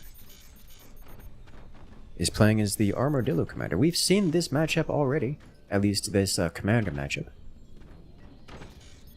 This Commander dynamic. It's quite the fascinating experience. Team Game Time is looking to end the game before 15 minutes. Team 6-7 Aura wants to end the game anytime after that same breakpoint. Also, I want to point out Alexander's doing here at this turbine. There's something you don't see very often, but something you can do. He's made the tiniest little doors, like sub-1 length doors. Just gaps, not even doors, just gaps for the turbines there. It's completely covered them with sandbags. This works. Those are 100% turbines, or approximately 100%. I'm not sure on that specific. If he's done anything slightly wrong, then it won't be 100%, but it'll be close to it. And this is just because of the mechanics of how turbines work. Turbines require there be no structure to the left or right of them, but it's a cone. And that cone starts from the center of the turbine's hitbox, which is a bit lower than and is not centered vertically around the fan part of the turbine, so it gets kind of a weird angle that you work with there. But because it's a cone and it goes all the way down to like a single pixel width at the center, you can make the gap adjacent to the wind turbine really small, which is what we're seeing there, where Alexander on the right hand side, the lower right fort, is just got these tiny little like half sandbag gaps for his turbines to exist behind. And they're just going to be there. And the reason he's done that there instead of doing anything else with them is because it's just cheaper to put them there. Because he can. But other than that, everyone's going for what I would describe as a fairly standard build. We're not seeing anything particularly cheesy. We do see a buzzsaw. However, Team 6-7 Aura will catch the buzzsaw without any real concerns.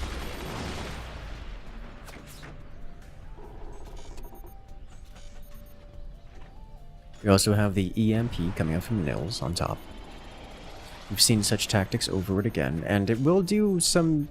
Damage isn't really the right word. It does shut things down, it does deal damage, but it is actually getting some meaningful, some impactful EMP time, as every time it hits the core, it actually just removes 100 of the opponent's energy production, which at this stage of the game is about half, so you know, cutting your enemies resource production by half is kind of no small deal. Also, it is worth to note that because the tech has been EMP'd as well, it has delayed him 20 seconds for his tier 2 tech. Yes, you cannot, when your tech is EMP'd and disabled, it counts as you not possessing that technology. So while it is disabled, you cannot do things such as place a tier 2 tech, as tier 1 tech is a prerequisite. So this creates Means that he has floated 200 metal as a bonus. Yes. Which is just kind of a cascading effect. Like, yes, the EMP didn't deal 200 metal worth of damage, but it did enough shutdown that it forced Picksnips to float 225 metal worth of metal. So now I'm curious as to what the actual implementations are going to be. We do see howitzer out of nils, though it isn't the same double howitzer setup that we saw out of Infinity Power. Instead, you get a single howitzer here, and it looks like a pair of 20s up here, which is somewhat different, so we might see some additional adjustments around here. Similarly, we do see Fire Beam, Plasma Beam out of Julian, with extra Fire Beams scattered throughout. Not a whole lot of defenses out of Julian, that might become relevant soon. But Jame Time here on the left side playing as the Pinch Fist Commander, and therefore you don't expect a whole lot of defenses, you expect a whole lot of weapons and a lot of aggression. Whereas on the other side, par for the course, playing Armadillo, there's almost, there are no weapons placed.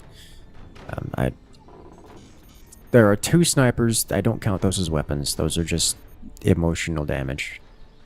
They're not emotional damage, they're very real damage, but they're not real fort-breaking weapons. But unsurprisingly, we have Picksnips on top going for cannons, and it's going to be a howitzer build. Whereas down here, for Alexander, it's lasers. As the first volleys, the Alpha Strike is here. A lot of damage output. Picksnips just face tanks it, activates commander ability to repair faster. In that time, his teammate down here, Alexander, used that double sniper to fire across and actually hit and destroy one of Julian's fire beams. This is quite relevant to things, as the snipers are now pre-firing the plasma, just to let Julian know that if he attempts to fire his plasma, it's going to get sniped. A good old-fashioned sniper duel.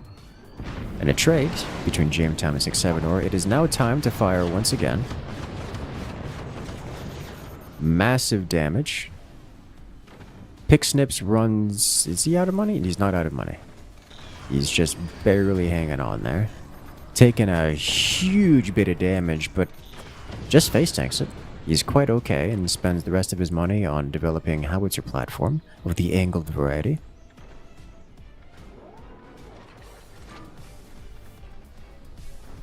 I am curious to see how Jame Time manages to proceed from here. Because at this point, they've got another 7 or 8 minutes to punch through 6-7 Aura's defenses and deal game-winning damage, or at least critical damage. And that is a requirement for them to survive in this game, because otherwise Team 6-7 Aura will just kind of grow out of control. Team 6-7 Aura not only has to spend less money over the course of the game, but they have a stronger economy. So they will be racing ahead in terms of total economic power. And this will allow them to eventually simply outscale Jame Time. So Team Jame Time needs to use their current momentum to keep the damage flowing. And that's what we're seeing here. 20 millimeters focusing on taking out those shotguns. Ooh, a nice catch for that sniper. The lower shotgun was vulnerable to the angle from on high. And it was hit a few times. You can see it knocked down to about like 10% HP before using a sandbag to catch a sniper bullet in midair. And, oh, there's still an angle. And uses a turbine to block it. Oh, that's just great. Here comes another howitzer shell.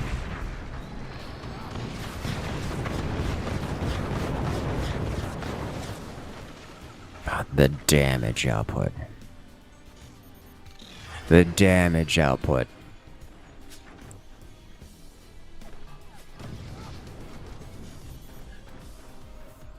So this is what I was saying. This is what I was asking earlier as to what Team Jamestown is going to do to ramp it up. Because as it stands, Team 6-7 is able to face tank. Not only are they able to tank, but they're able to tank the hits with enough economic leeway to continue expanding.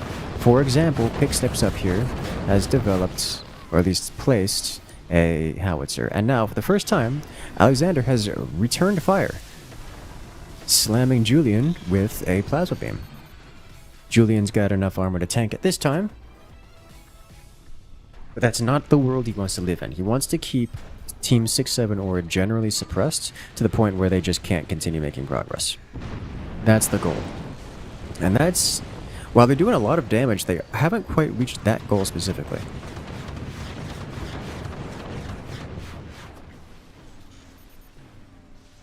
And look, Picksnips just placed a second howitzer. Oof. A beautiful shot out of Jame Time, slamming directly into the tiny door of Alexander here. It was closed, so his plasma remained safe, but that's scary to see from Alexander's position.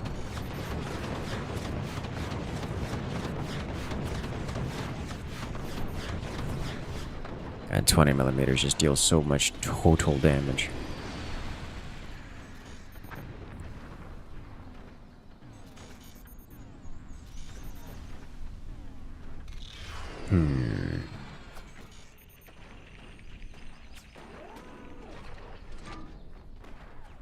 The sniper's just trying everything they can.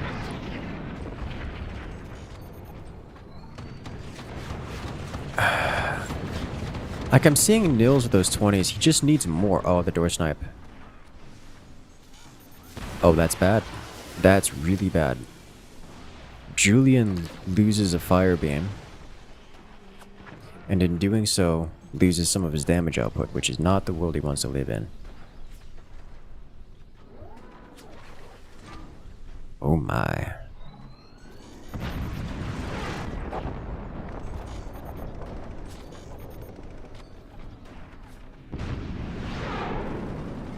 And here comes the first howitzer shell out of Picksnips, and that's gonna leave... oh, his armor is breached. Julian takes the howitzer directly. His armor is sundered, and then from that, the follow-up shot actually punches clean through. Doesn't deal game-winning damage, but that is a terrifying experience, and an indicator that Team 6-7 has been left to live for too long. But this is the damage they needed to be dealing. Picksnips is breached. He loses 2 mines, most of his armor across the top of his fort. And he's able to recover it, but at the cost is dire. His fort is blinking, his stability tech is blinking, things are crumbling. Top to bottom across Picksnip's fort. That's the kind of damage he cannot maintain. Where before he was maintaining the hits pretty well, now it just comes crumbling down. And the follow-up 20 here is enough. He loses everything, including his core. It did not come without cost. Alexander returns fire, gets a door snipe on the killing shot on the plasma that eliminated his teammate. But that's not an even trade. He took some blood for the loss, but losing 1 plasma will not destroy. It is simply no comparison to losing an entire teammate. And now Team 6-7 down to a single player, Alexander holding the line against Jame Time in totality. Didn't quite make it to about the 15-minute mark when their economy really starts to outscale.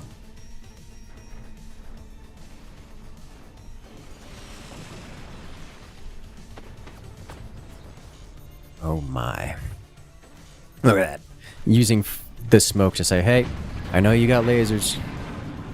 He's trying desperately for that door snipe. He was just sitting there waiting for it. Didn't quite line up the shot just right. So the door was not sniped. But honestly, if Alexander makes that door snipe, that's a full-on elimination against Nils. I think Nils knows that and just... He just doesn't need to be Dorson. He can use, realistically, he can use the smoke to stop that from happening. Because the howitzer can fly through the smoke, but the lasers can't. So until that smoke clears, he can freely fire the howitzer without worrying about door snipe. And that's what he's gonna do. The shotgun can still clear out the howitzer, clear the skies.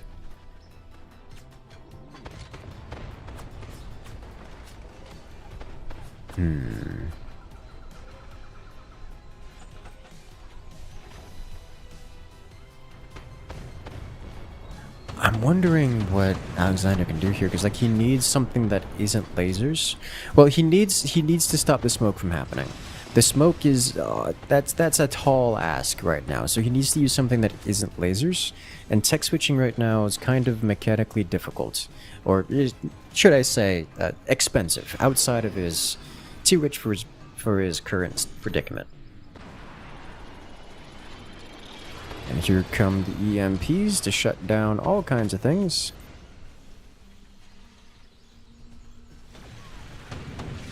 That howitzer should come flying here in a moment.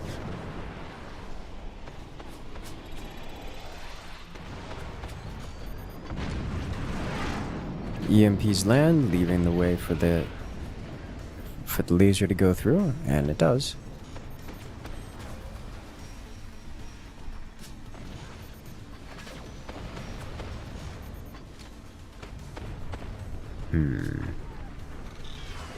Interestingly enough, Team Jame Time as a whole is actually struggling to deal real damage to Alexander here.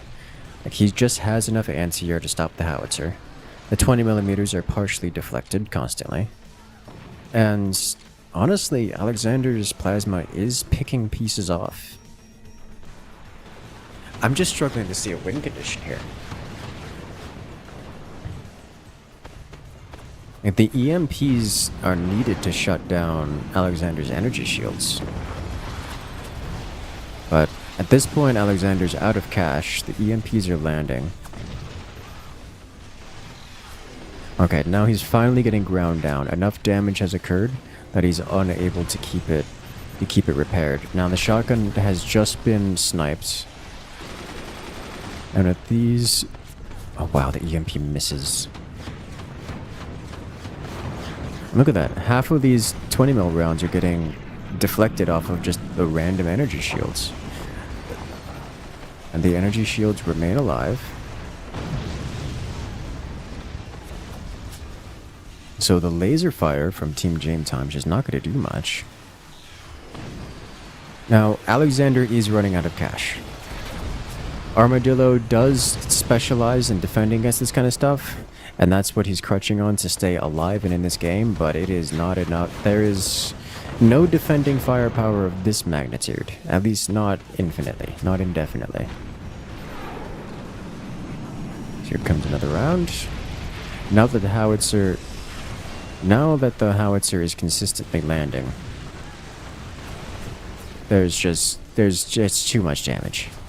They're digging through. The smoke is preventing reconstruction, it's preventing repair.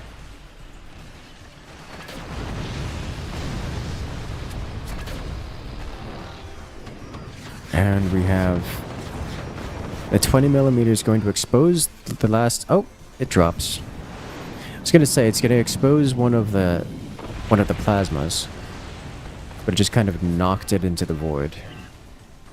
And now Alexander's core is once again taking hits. It's on fire, burned down to 84%, and the follow-up shots here should just kind of break him.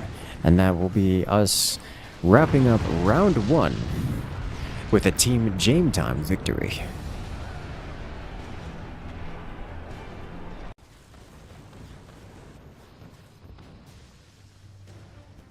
The crash and this ends will never get old.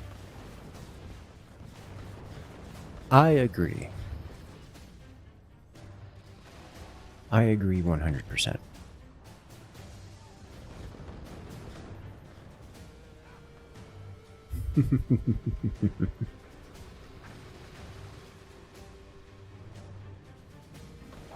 Alright, so now we're getting set up for round 2 here, which will be on snow leopards. One of the few maps where you can use one opponent to destroy the other opponent. always a frustrating way to go out if you're the one experiencing such tactics.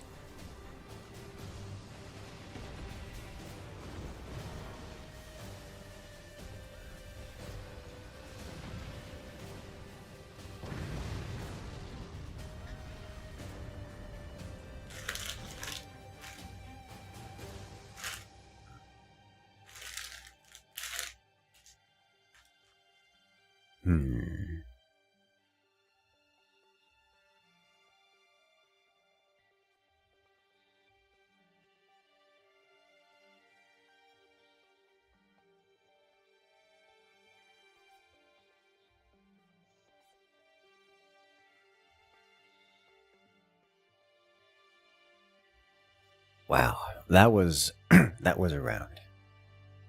And the last time we saw that particular commander dynamic, it was the Armadillo commander that won it. This time it's the Pinchfist.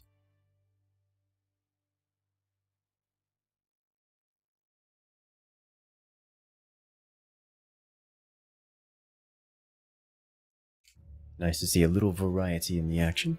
Should I say a little variety in the outcomes?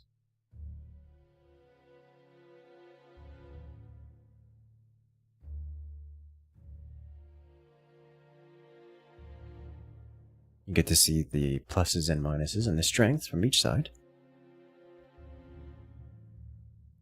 Alright, we're almost good to go, guys.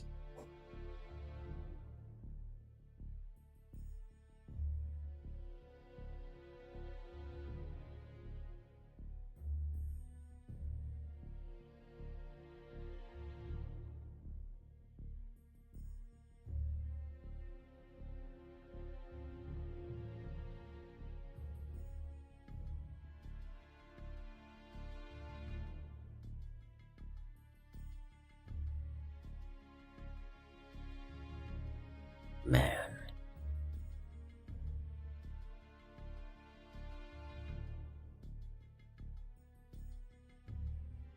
What a wild match. This is what we're here for. This is what I like. This is my favorite part of eForts Pro League. Seeing the teams, such evenly matched teams, do madness. Madness like this. I say madness, but merely high skill competitive type gaming. True madness is things like the meme tournament, where it's just all science all day. You know, ever since the meme tournament, counter science has become a real thing that just got kind of popularized. It's like there's always been, you know, ways of doing variant science things that are just outside the skill set of the average player. And there are always counters. There have always been counters to these kinds of tactics. But ever since the meme competition, where players had to do science while defending themselves from science, we've really had counter science measures get really popular, where it's the point where trying to go into random lobbies and do something like an accelerator, you will encounter someone on the other team who knows how to uncharge your accelerator. It's just a thing. It's like, well, that makes making accelerators really difficult.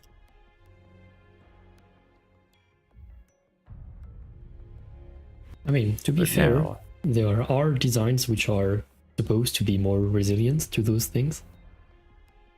Well, So, yes. just get good. Yes. Yeah. Looking at you, Stackinator.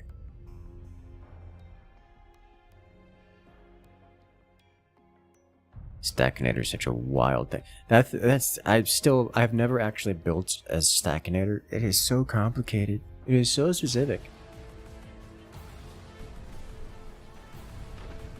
I have been sent a gift from Jack Elf using the lightning beam.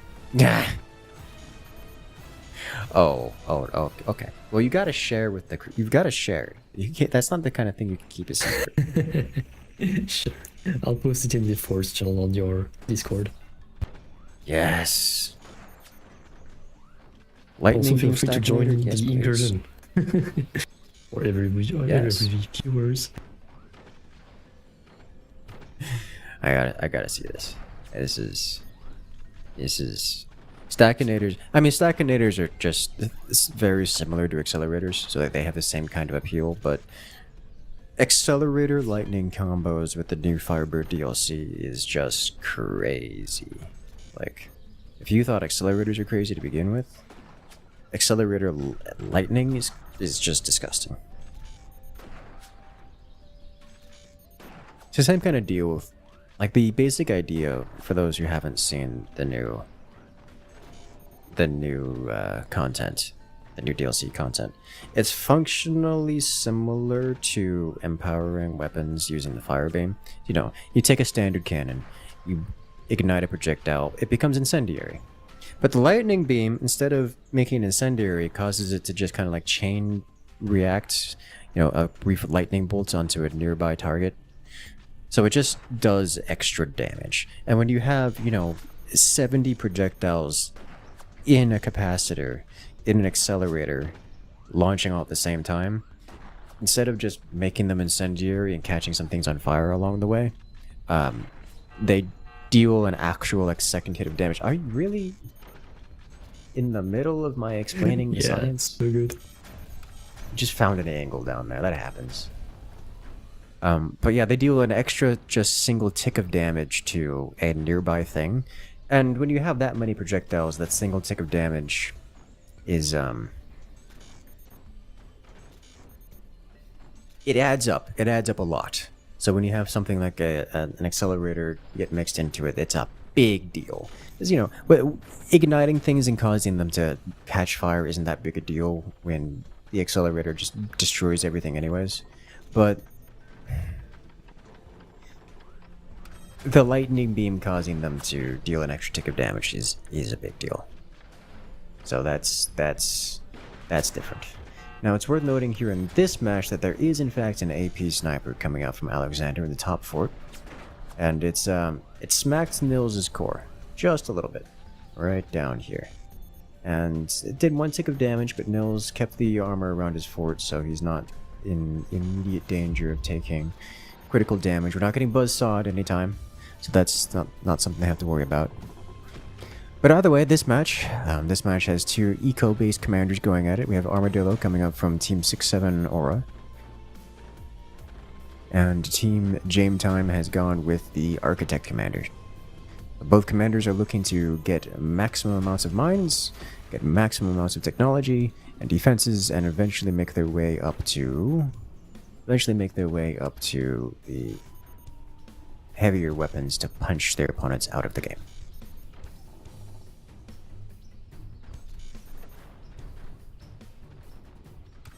And that is the current state of the game. Now, we did have a brief moment where Alexander got sniped at a weird angle from below and took 15% damage off of his core. And then we had Alexander return the favor by slapping Nils in the bottom right corner with an AP sniper, knocking him down to 70%.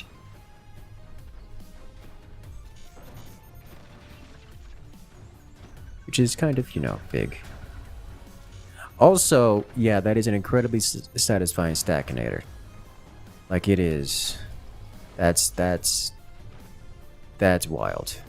Like, just the chunk of damage from the lightning is... It's so good.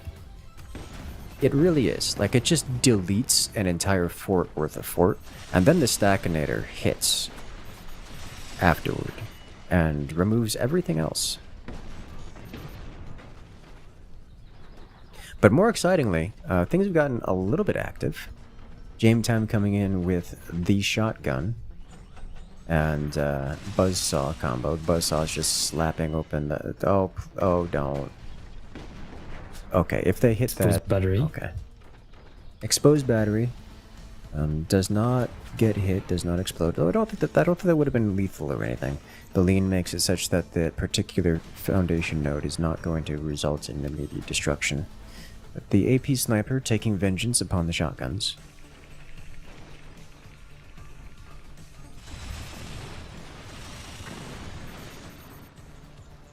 A little bit of deformation, but nothing critical.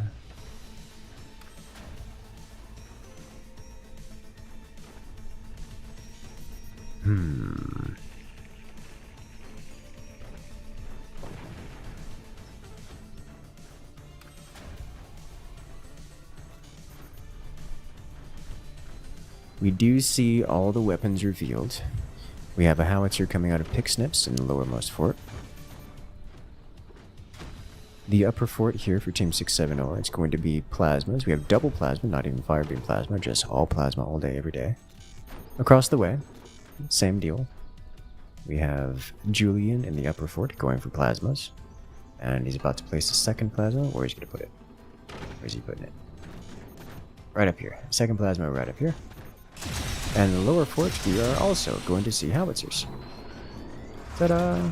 It's worth noting that Team Game Time is a little bit behind in general compared to Team 670, at least in terms of weapon placement and such. We'll see if that changes. Team Game Time on the right-hand side is a little bit further ahead in economic development. This is usually the trade-off there. You get more economy, more tech, in exchange, as an alternative to more tech and weaponry.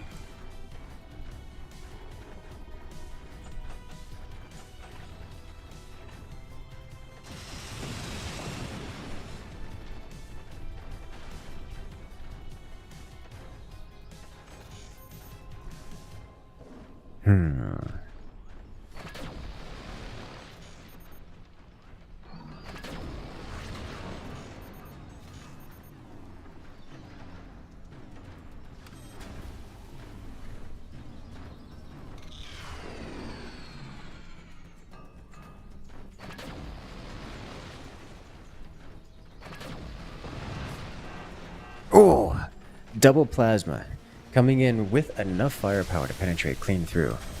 Julian up here loses a plasma. The secondary explosion knocks his core down to 68%. Loses a couple turbines in the process. Fire is spreading. Is that going to take out another turbine? Oh, the fire's still spreading. Oh, that's so annoying.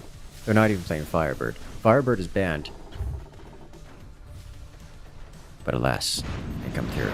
First howitzer actually comes out from Nils here, despite being a bit further behind than his opponent. We had the howitzer out earlier. He's focusing more on defense, but instead just takes a howitzer straight to the face.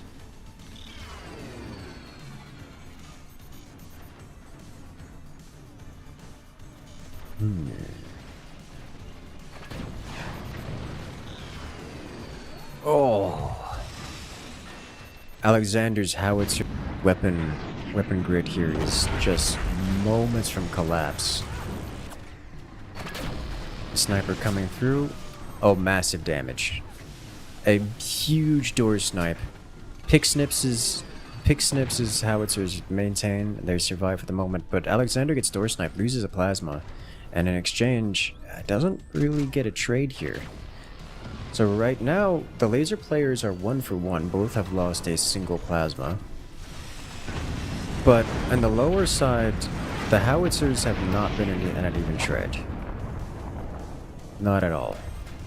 Pick Snips in the lower fort on the left has taken many hits of howitzers. Hasn't lost anything critical, but has been very close to breaking, and you can tell the difference here. Look at how small the remaining armor, actually, how much armor is remaining around these howitzers. It's not much. By comparison, we have Jametime Team Nils over here from Team Jametime. Look how thick this is. There's just a lot of extra armor, a lot of girth that Team 670 will have to punch through in order to get access to those howitzers. Whereas Pick Snips is just moments away from destruction. The joy of firing first. Why Pick Snips didn't fire first, I don't know.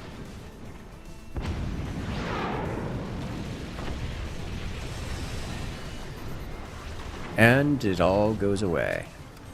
Actually, one howitzer survives there. Oh my god, it's still alive. You can't. Oh my god. Okay, that's better. Holy smokes. That's what a tease. It almost survived. Like, there's no way it had no right to survive, but it survived for way longer than it should have. That's gonna put Team 670 at a massive disadvantage. Like, yes, they're still in it. Yes, they still have all their eco. They're still fine TM. But the disadvantage comes in terms of firepower. They're really just lacking in firepower. And in Team Jametime's favor, Nils didn't invest entirely in those howitzers. He's got 2 standard cannons, so all this anti-air that Alexander and Picksnips are building to try to defend against the howitzer isn't going to help them against the cannons, the standard cannons. And they're going up to 3 standard cannons now. It's like the howitzer exists, but he can just straight replace that with a standard cannon, lose very little DPS, and get consistent destruction force out onto their opponents.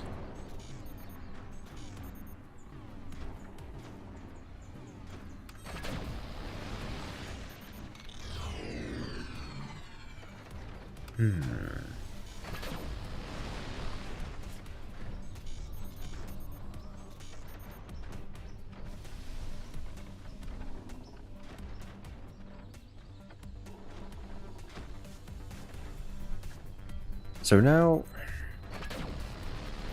I do wonder what Team 6-7 Aura is going to do to fix this problem. Because what they desperately need, is just a little bit more firepower. And by a little bit, I mean a lot more firepower. Here we see the first cannon, well, the first cannon fired at Picksnips' core as opposed to the weapons platform. Does damage, takes out a minigunner in the process. Door snipe attempts, doesn't quite make it.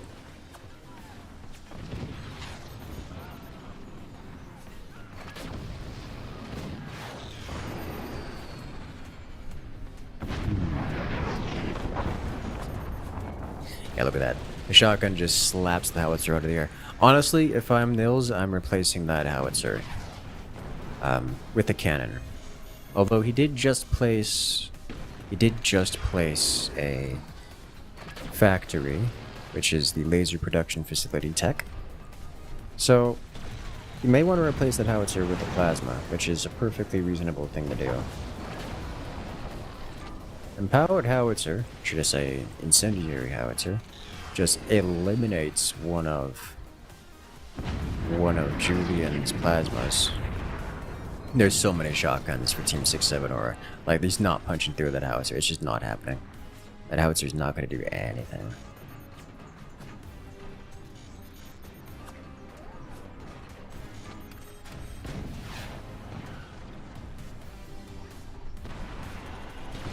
I like how the Team Jamestown forts are so big that they're just contacting each other, or at least as close as they can realistically get without contacting each other.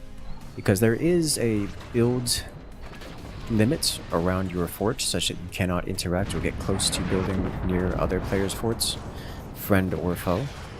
We're seeing the 2 players on Team Jamestown encounter this, where like they're able to build weapons there, but they're not able to build a structure any closer. I think he may actually be able to build a tiny little nubbin here, maybe put a sandbag on top of it, but it's pretty close. Yeah, that fire beam is not going to make it. Is he really going to just use a turbine as like a permanent block to stopping destruction of that fire beam? Yeah, okay, that's better. Yeah, sell it off.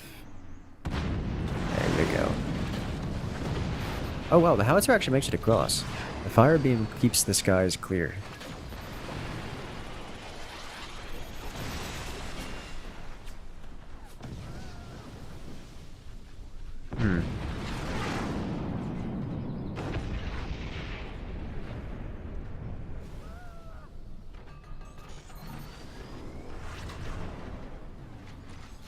Oh my.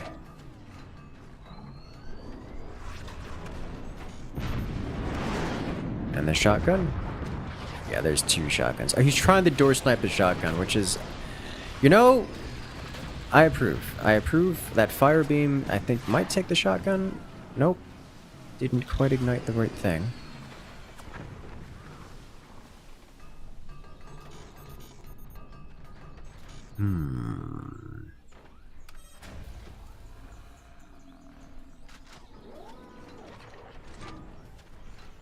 Oh my.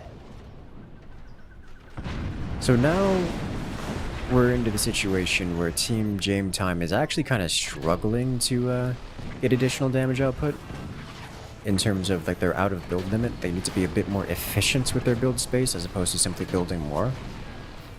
Whereas Team 6-7 Aura is struggling to build to get damage output due to getting pummeled back to the Dark Age repeatedly. However, a second howitzer is coming online with lower fort here. Picksnips here is constructed a second howitzer in a nice safe position so it can fire up and over things. And he can dedicate the remainder of the front of his fort to continued defenses. I'm actually kind of surprised he hasn't re-expanded down to this lower section and used the lower section as an extra pillar of block.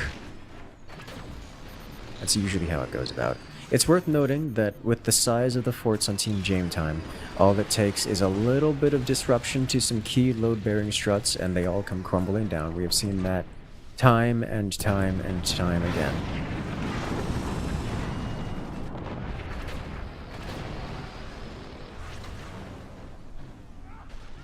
One of the biggest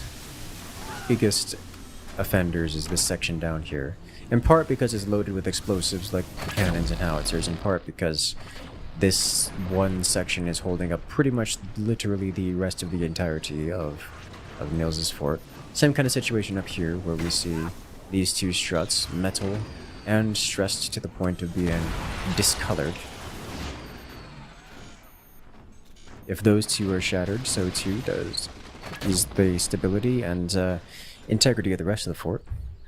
And yes, the forts are directly on top of each other. This kind of proximity means that if these two metal struts are shattered, the entirety of Julian's fort come running straight down and lands his core directly on top of Nils' core, and the game ends. So that is a very critical weakness, but everyone knows that. That's why howitzers are so popular on this map, because they're just the best weapon for destroying that spell in particular. And we're going to see howitzers come through, aiming at that spot in particular. They don't quite make it this time, but they're going to try. I'm not going to blame them for trying. It's a good attempt. It's highly recommended. I like how the machine guns, the miniguns, the shotguns destroy Nils' howitzer from the bottom right. And every single time, all it does is tell Nils where those weapons are, and they immediately get cannoned out of existence. Just every time. It's kind of expensive.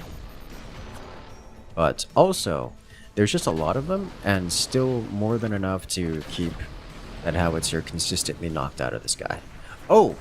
We have a penetrated shot.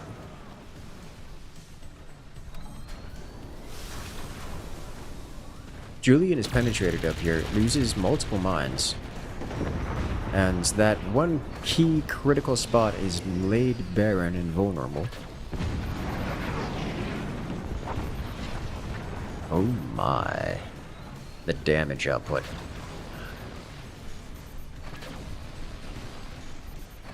It's very precise.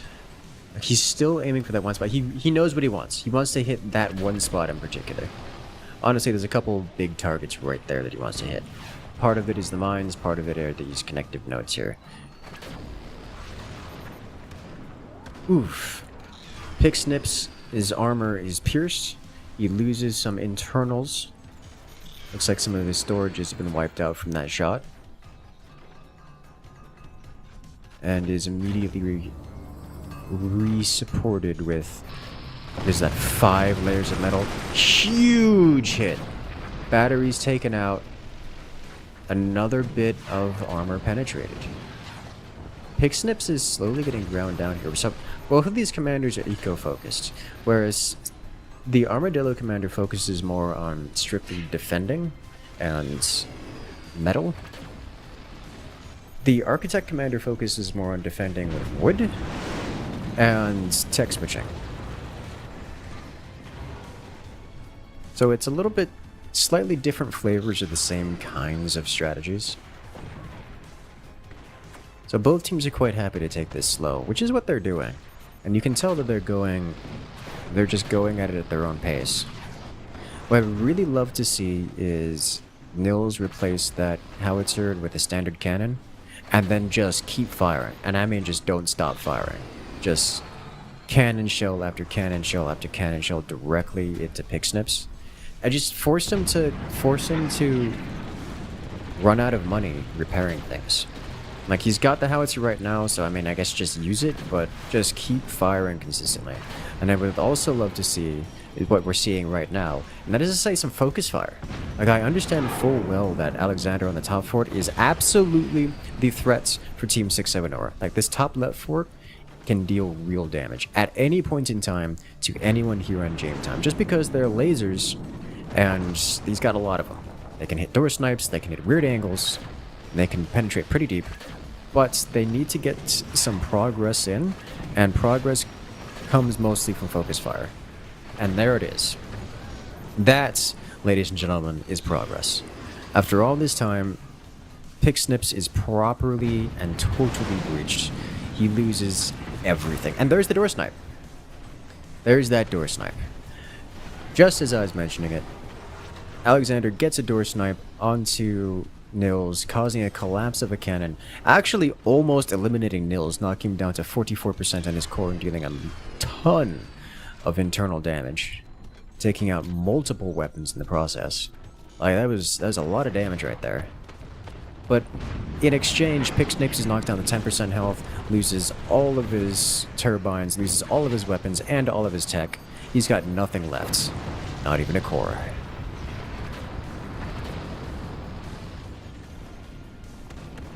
And for their troubles, for all that risk, very temptatious, very real risk, Team Game Time takes out one of the players for Team 6-7 Aura, leaving Alexander alone to stand against the behemoths, absolute monsters of forts that are Team Game Time.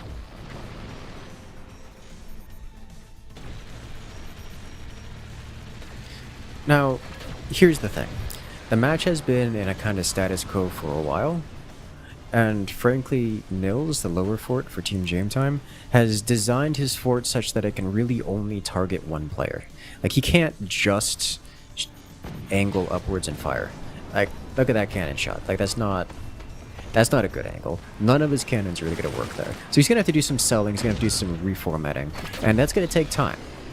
He can't just turn his guns and start hitting Alexander. And that's going to give Alexander some time to react to this and some time to make a difference here. If that difference is as effective as his previous door snipe, then he could very well even these odds here and bring it back down to a 1v1 scenario.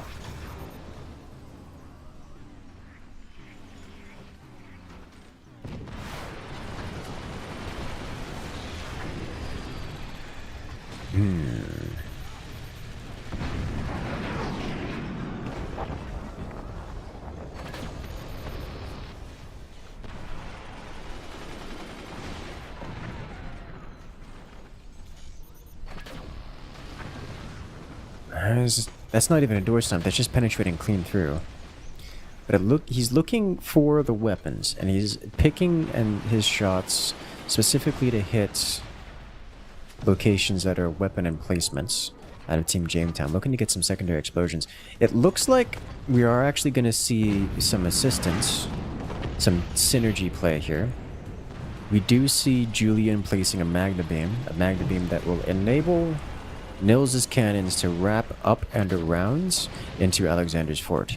Because, honestly, the way Nils' fort is designed, you would have to completely reconstruct just about everything in order to make that happen, in order to get the angles he actually needs. And so I think this strategy is, he's just not going to do that, is instead get a Magna Beam, and there it is. One shot, one wraparound, and we have victory for Team Jametime.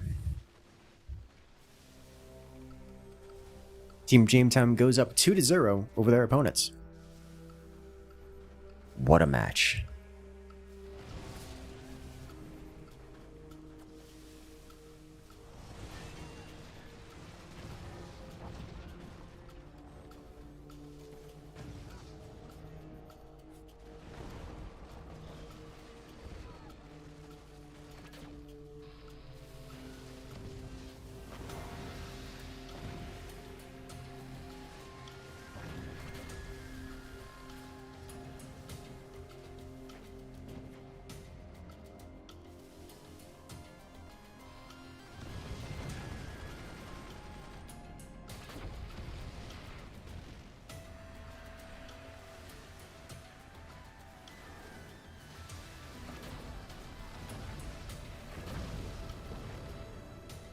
just chunking half of the fort out of existence.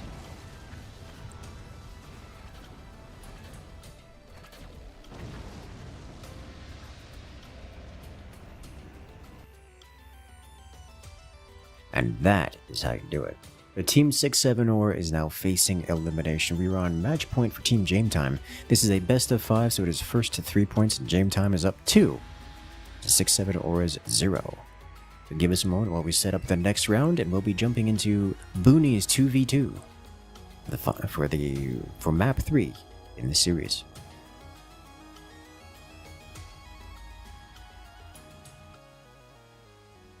You know, I was expecting the Magna, but that was the first time today, at least, that we've seen such a clean execution of it.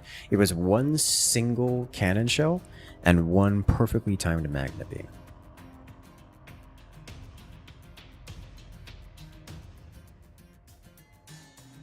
That's what made it work.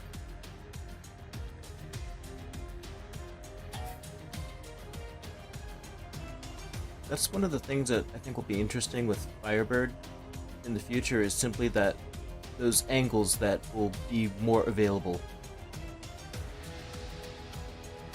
Well, so those angles are more available, but also, or should I say, there are more weapons which can take advantage of those angles. But also that means players are going to defend those angles more consistently. Now you say that, but will they really? I They mean, will have yes, to. they will have to, or they will simply lose. They will simply explode in very rapid succession. Well, we did see that multiple times last round. We did, yes. Well, I mean, during the Firebird showcase, we did see instances where players simply did not defend against it, but it's still pretty early on. I'm fully expecting those kinds of defenses to be normalized very soon. Even in today, those defenses exist and are regularly placed, generally after the alpha strike of such things. Let's say the Magna Beam is used, well, now we're going to see those defenses come out. And it's going to stop the Magna Beam from happening. Magna Beam's kind of a weird one, because even with defenses up, they can do weird stuff like wrap, 270 degrees around before slapping, and no one defends that. But even then... In about 2 minutes, when we're at the 3-minute mark, let's see how many bases could die to a single buzzsaw. That is true. Right now, let's take a look at Alexander on the right. Or... take a look at Julian on the left. Both top forts are particularly vulnerable to such things right now, and they've only got 40 seconds to rectify it before they can get completely removed from the game. Theoretically, at least. Alexander rocking out with the minimum most possible fort. I don't think there's a single strat you could remove without the... That's not true. The dangle could be a lot thinner, a lot more slim. But holy smokes, is that spindly.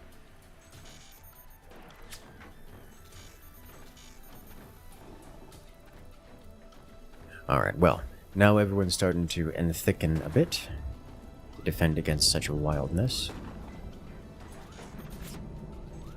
As poor Pixnips over here, 1 sniper versus 2, and staying alive.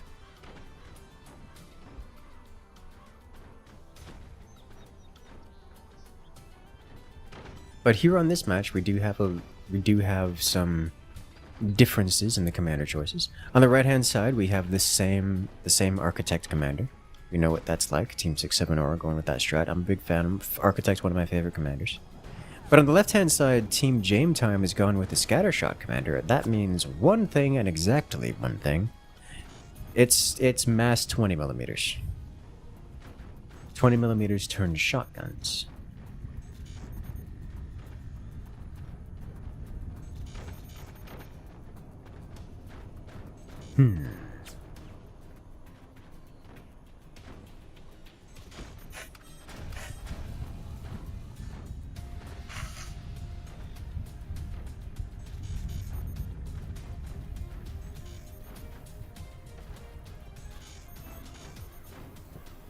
Alrighty then. So strategy-wise, I'm looking for something unusual. I've found it. The upper fort for Team Jazz time, or Jame time. I see the Z's at it. I've been struggling with this for the entire Forge Pro League. I keep trying to call them Jazz. It's Jame time. They're going for a little bit of a cheeky aggression. We got double buzzsaw here, the same kind of infinity power thing that we saw earlier, complete with the literal straight shot directly to the core, completely undefended situation. So that probably won't come back to bite them, but that's what Team Nut Power thought, and they cost them the game. There are the buzzsaws, and that did it. Oh wow, he's alive. He's not going to be for very long, because you can't defend this in time. The buzzsaws will come off cooldown and end it. The EMP somehow didn't destroy the core, but here come the buzzsaws again, and there's not going to be enough. Player eliminated. Team 6-7 Aura loses Alexander. Well, this has gone from it's going to be 20mm match to we might not make it that far. I mean, we're going to make it that far because Pig Snips is not going to go down to whatever, to this mild aggression that Jame Time is fielding here. But also, that's really, really bad for Team 6-7 Aura. Should I say, for Pig Snips specifically, because he's the only one left standing between Jame Time and complete and total victory.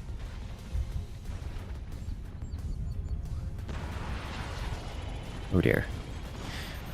Man, that's demoralizing to be. At least Team 6-7, at least Pig Snips gets a full charge commander ability. That'll get him a weapon out fast. I mean, he can place a weapon down now. It's either cannon, it's gotta be cannons because he's not going howitzers. But the reality is 20mm just come out fast. They come out real fast. In fact, they're ready to fire right now. So not only does Pig Snips not have a weapon placed, but he's about to get slammed by multiple 20mm. The only thing keeping that from being his life right now is this EMP is keeping the doors shut down. And that's not a forever solution to the problem. Oh, yep. His armor is penetrated, but it actually doesn't take any real internal damage. The splash is enough to hit the technology and therefore provide him a crippling repair bill, but he does actually just kind of survive it. And he's gonna survive another volley beyond it, I think, just because there's not enough firepower on the board. But oh no, Julian with the quad buzzsaw. Oh dear. Not only is that going to charge up the commander ability, enabling Mills to bring out a ridiculous quantity of 20mm shotguns, but it's also going to ruin Pig Snip's armor and defenses in general.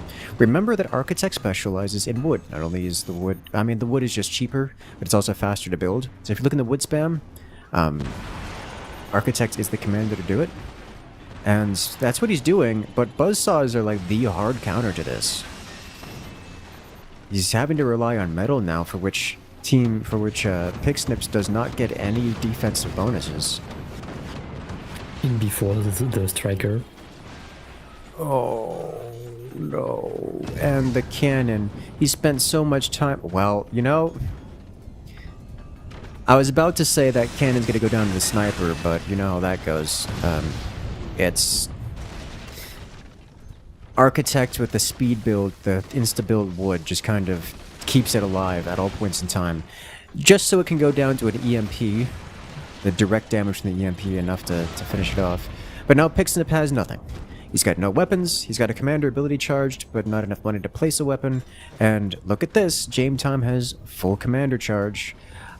Once these buzzsaws are complete, I suspect we're going to see a full volley shredding Pig Snips' base, removing everything except the wood itself, and then we're going to see a volley of shotgun 20mm come out from Nils and just go directly to Pig Snips' core. Here we go. And the follow-up. Oh! Technically damages the core, but requires a third 20 mil coming in from Julian to finish it off. And that, ladies and gentlemen, is Team Jame Time with a clean sweep. And, well then.